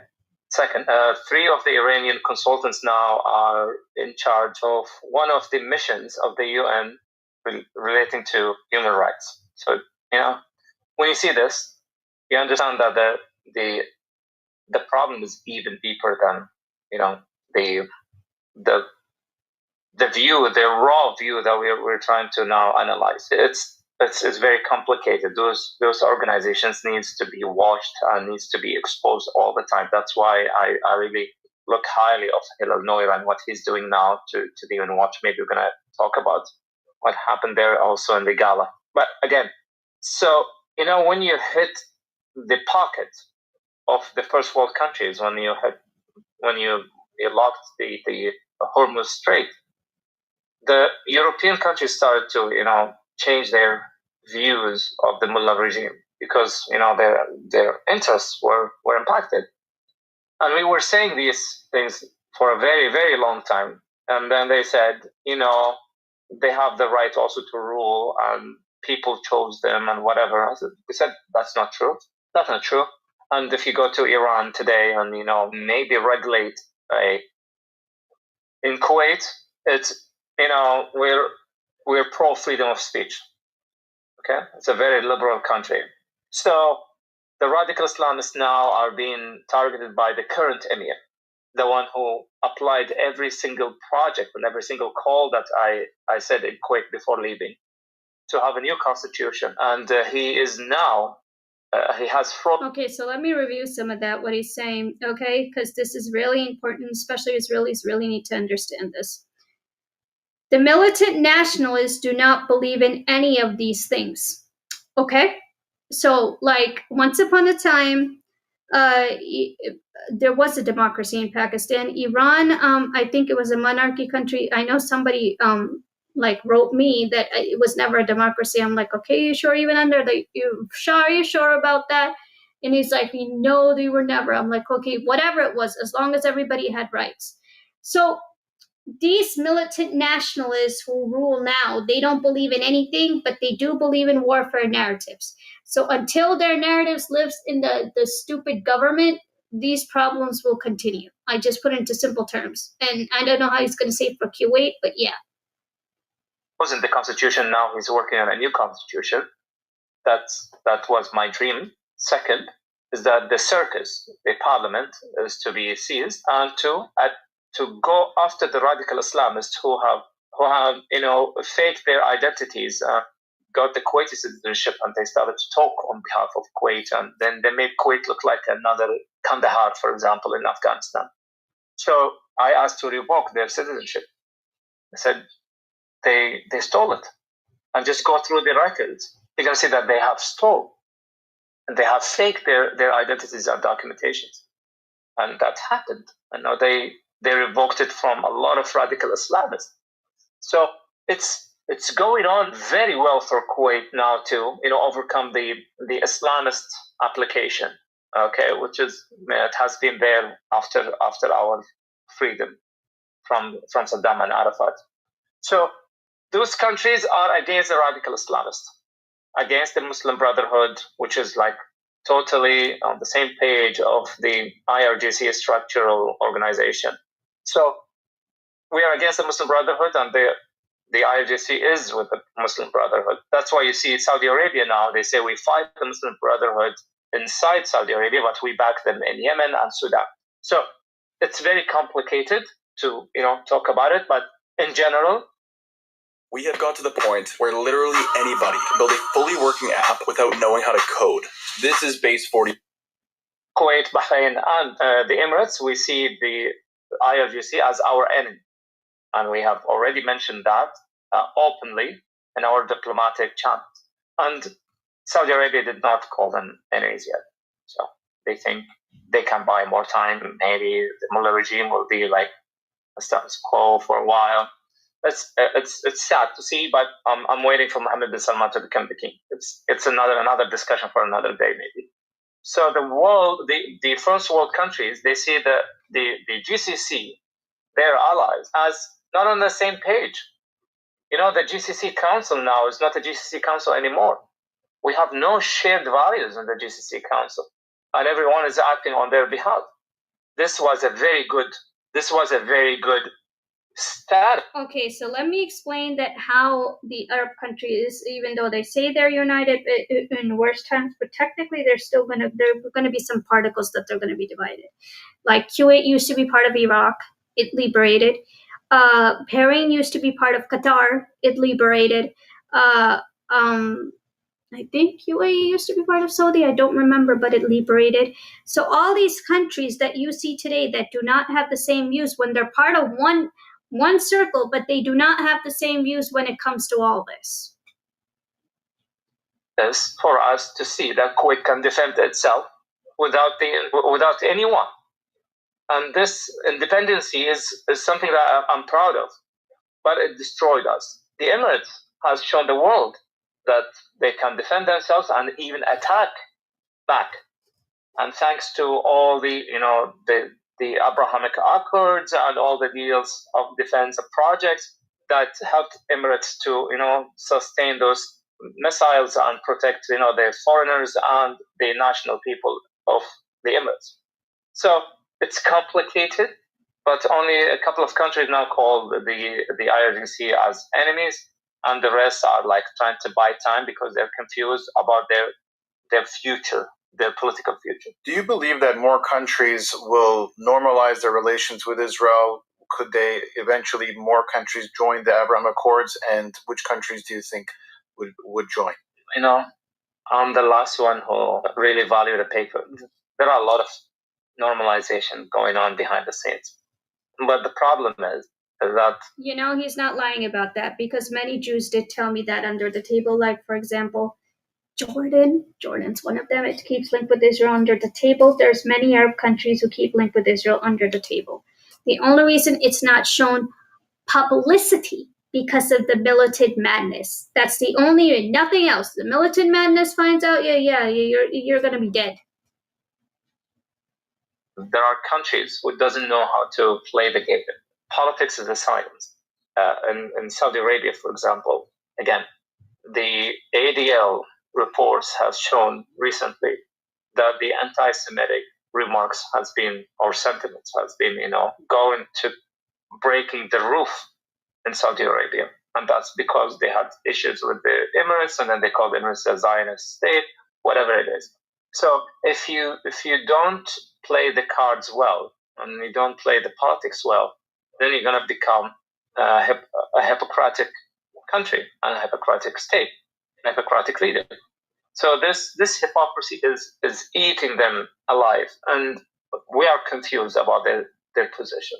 So when the Emirates is trying to be the beacon of peace in the Middle East, and to even they are in a league now. Emirates wants to thrive and Israel wants to thrive, and then when I see this competition happening between them under the Abrahamic Accord, I feel really proud of this region.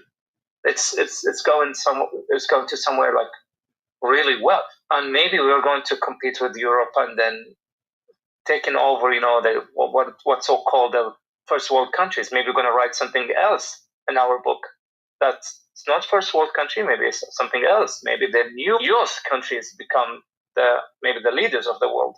So I think they're going to join. I think they're going to join after the IRGC is down, for sure. And again, Kuwait is living between, if I'm talking about my country, Kuwait is situated between three, I call them like the three, it's too harsh to say devils, but three challenges, let's say, okay? Saudi Arabia, Iraq, and Iran. So Kuwait is like such a small country, such a peaceful country in between. Kuwait will be the last to have a document signed. They're going to wait for Iraq, Iran, and Saudi Arabia to, accomplish this before that, and then they're going to follow it. But Kuwait, as a leadership, they don't have nothing against. I agree with him because call me completely stupid in this. Pakistan is a little puppet. A little puppet. If Saudi Arabia says yes, it's going to do it. Even though like some people don't really believe me on the adjustment, it's the same thing. It doesn't say no because Saudi Arabia is going to pull Pakistan to sign it, the parliament. If it doesn't, if Saudi Arabia is not going to do it, Pakistan's not going to do it. And he's right about what he's stating. Same for Kuwait. Israel. And I wasn't in trouble for a very long time in Kuwait while I'm speaking very, very highly of Israel. But after that Emir died, Sheikh Sabah, in 2020, everything went south with me. So now Sheikh Mishal, who clips the power in 2025 or late 2024, he is now going after the Muslim Brotherhood. He's taking the country into the restoration project. So Kuwait is very close again to join the Abrahamic Accords. And I want, before joining the Abrahamic Accords, to make sure, because I've mentioned this, it's very very sensitive, but I will say the Abrahamic Accord is not helping anyone. If Kuwait joins the Abrahamic Accord today, Kuwait will be severely targeted. So I said the Abrahamic Accord has to have now a new amendment talking about the defense mechanism and the defense agreement between those countries. You can't just ask them to throw themselves into somewhere like. Oh yeah, just like remember IRGC attacked Kuwait recently. Until America really decides to kill the IRGC, you can never have these things successful. It's just paper documentation, not real result what it's supposed to be. No actual result of the agreement. Very sensitive, very. Sorry to interrupt, but this is important. The shooter who murdered my sweet little Daniel brought a provocative for others.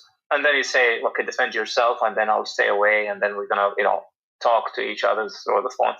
I think Abrahamic Accord has to expand their agreements to also cover the defense mechanism between those members. Otherwise, then no one is joining. I think there are like a list of countries they wish to join, but they don't want to be, name called, or their people being called like something else, like Zionist, whatever. Like they misplace those words even in their ears.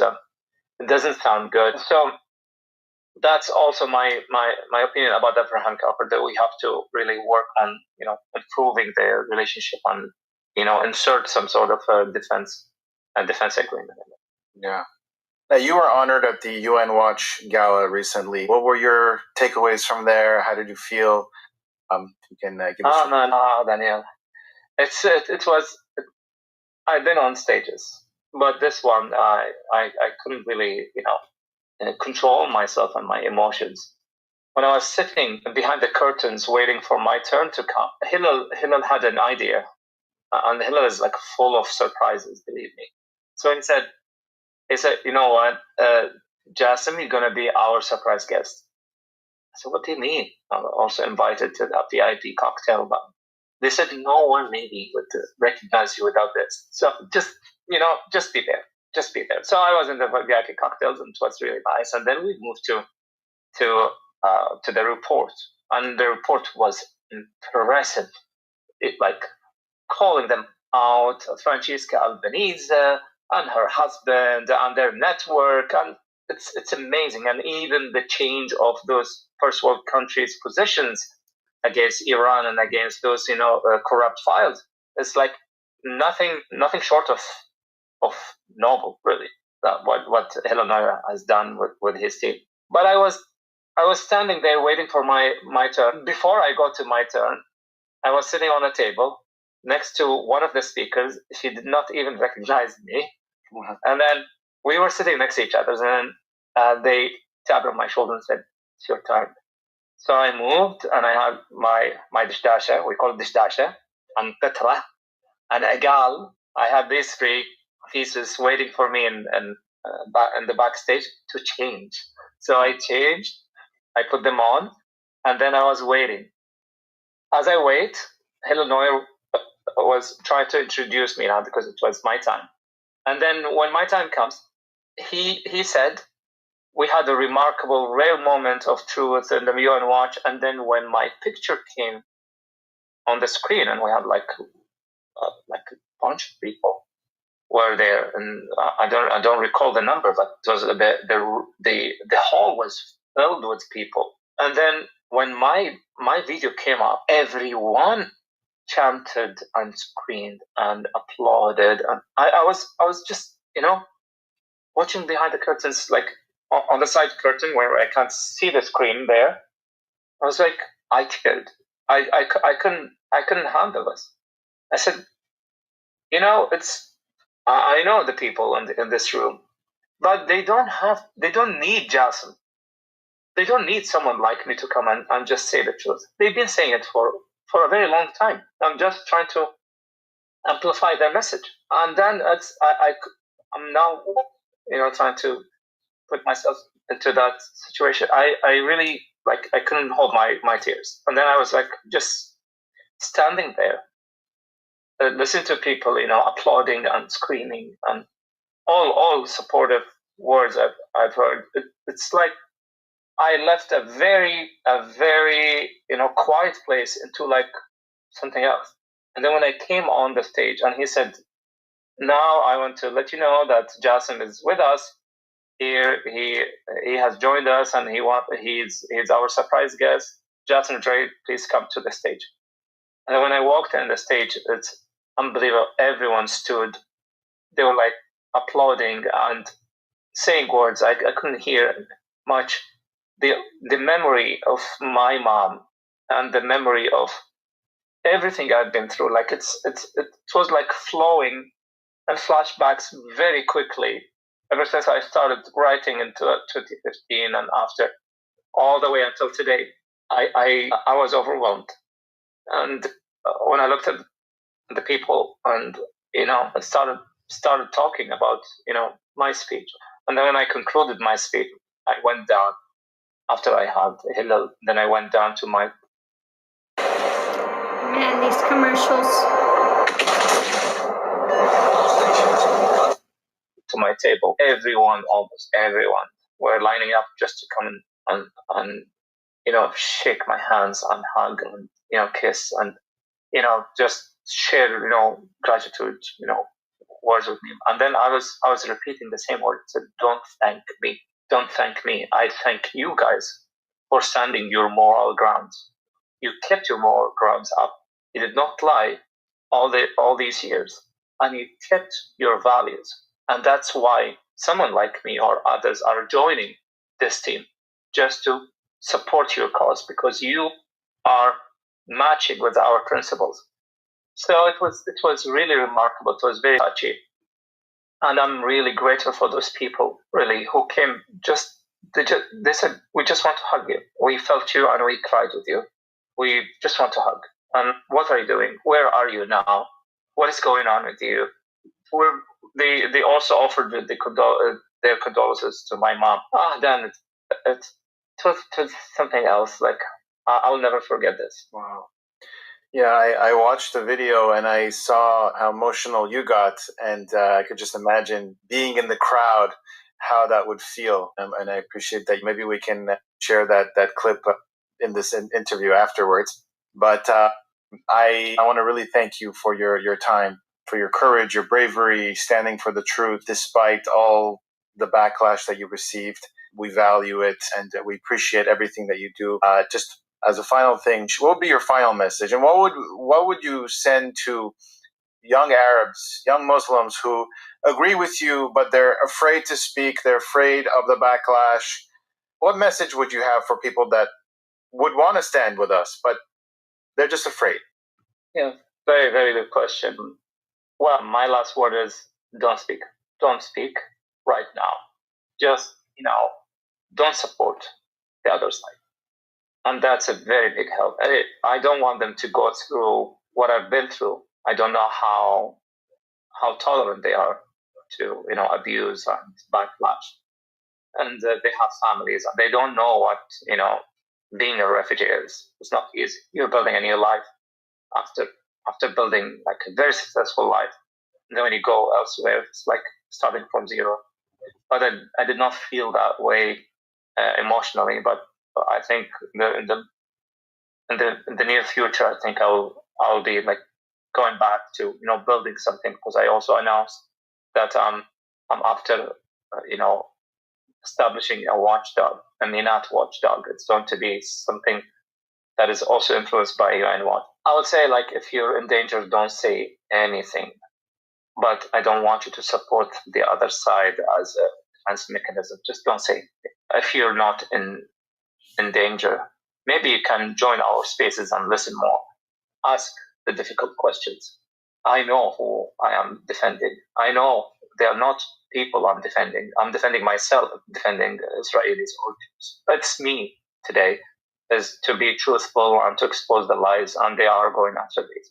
And that's why I'm saying that the most important request I have for them, and I know it's not very difficult. They've been doing this for 78 years now, even more. Just hold your moral ground. Don't ever change for any cause that happens in this world. Or believe me, today you're gonna see like a lot of enemies. Tomorrow they're gonna be all your friends. So the world is changing, and voices like me became now more than we expected. It is happening. I don't like to say who's first, who's second, but I want to tell everyone through your channel I was the first. And the Arab world maybe to talk about these things back in 2015, and it was an outrage in a smaller scale. So the last word I would like to say is to thank you. Your cause is amazing, Daniel. I did not even second thought it. Maybe in our conversation, when you said I'm stand with Israel, I said I'm in. Don't even like try to convince, or don't say anything. I'm in. Let's talk, and I want to connect with your audience. Yeah. And how can my audience follow you, stay in touch with you, read what you write, anything that you'd like for them to know? I'm mainly on X. I have also my Facebook and Instagram account. I've been moving now. I received a death threat here in Canada, so I moved. Let me show you how to go from a sketch of an idea to a real working app in Airtable within minutes. I had this idea to create a dashboard in the style of like a streaming service homepage, where each card would be one of my address to another location, and that's why my studio was like already dismantled, and then now I want to put it back. So after my studio is back, I'll be on Instagram regularly. So I'm mostly on X, and there's a link tree on my bio that they can see everything that happened to me, and then they can also support, and they can also share ideas with me, or investigative reports, or whistleblowing, so we can work together to enlighten the world. And I encourage everyone to support you. thank you again. It has been truly an honor to speak with you, and I wish you all the best and hope to keep in touch with you. Thank you. Thanks so much, Daniel. Please join me in welcoming to the stage JASIM Al-Juraid. My name is JASIM Al-Juraid. Back home, I am an investigative journalist who worked for Kuwait's most influential newspaper until I was fired, enraging the Muslim Brotherhood and extremist Islamists. Today, I stand before you in exile after I was sentenced to 14 years in prison just for advocating peace with Israel and for opposing the radical Islamist groups. I have been detained. I've been targeted. But looking at this room tonight, I regret absolutely nothing. When UN Watch gave me the floor at the United Nations, it was an unforgettable moment. It shook the entire world. And I'm incredibly grateful to the UN Watch for giving me the unique opportunity to share my message and confront the real oppressors across the Middle East. But now, let me tell you what the video didn't capture, because the real magic happened behind the scenes moments ago.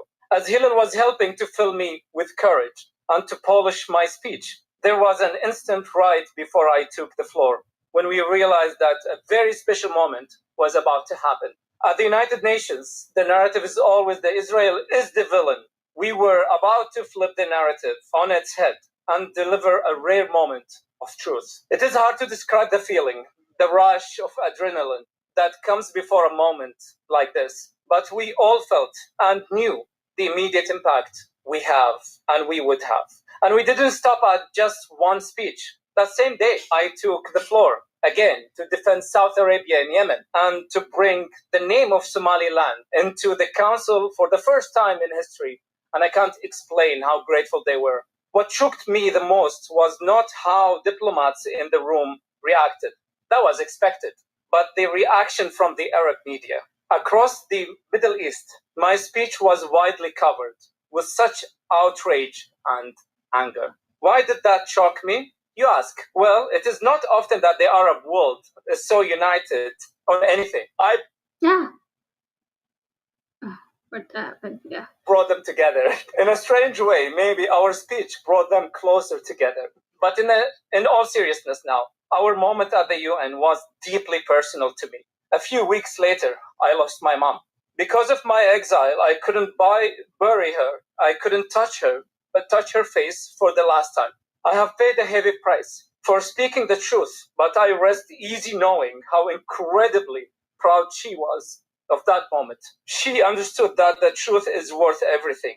None of this would have been possible without Hillel Neuer and the remarkable team of the UN Watch. Your dedication to holding the UN accountable to its founding principles while calling out double standards and exposing bad actors is nothing short of a noble. So much so that you have inspired me to launch my own new watchdog to cover the Middle East, North Africa, and Turkey, focusing on politics, human rights, and whistleblowing. And I promise you, as long as UN Watch continues to shine a light on hypocrisy, defend the voices that dictators try to silence, and give dissenters a platform when the world looks away, I will continue standing with you and speaking the truth, no matter the cost. Thank you so much. Woo! Talk about this thing right, full video of him, and he gave the interview. There's a interview of Sarah Iraqi too, who gave one regarding Iraq and history of Iraq. So I've said this before, I'll say it again. There's many like that. People are just not looking hard enough how many people gave speeches regarding this and what stuff that they had to pay just for saying this truth and what happened to them for saying the truth. Many journalists have died for exposing these narratives. If people think like, oh, they're not speaking up. Oh, they're not speaking up. If I give you a listed load of names, why don't you study those names and study what happened to them when they did try to speak the truth? And just like how this guy said that he was in jail for speaking the truth. He was sent to jail. Well, imagine if he was sent to jail, how many other Muslim activists who paid the same damn thing just for speaking the truth, political factors towards these radical parliaments and things like that. Life changed after the 1900s for the Muslims, and not many people understand that. How? So, yes. So tomorrow, stay tuned, y'all. We're going to be watching the first Muslim to Muslim debate against Dr. Huda and the weirdo guy, Muhammad Hijab. I'm going to try to sneak into the room. And if I find it interesting, I'm going to raise my hand and try to ask the questions to Muhammad Hijab. That stream is tomorrow. Till then, y'all, take care. Enjoy your day and stay tuned for tomorrow. See you, y'all.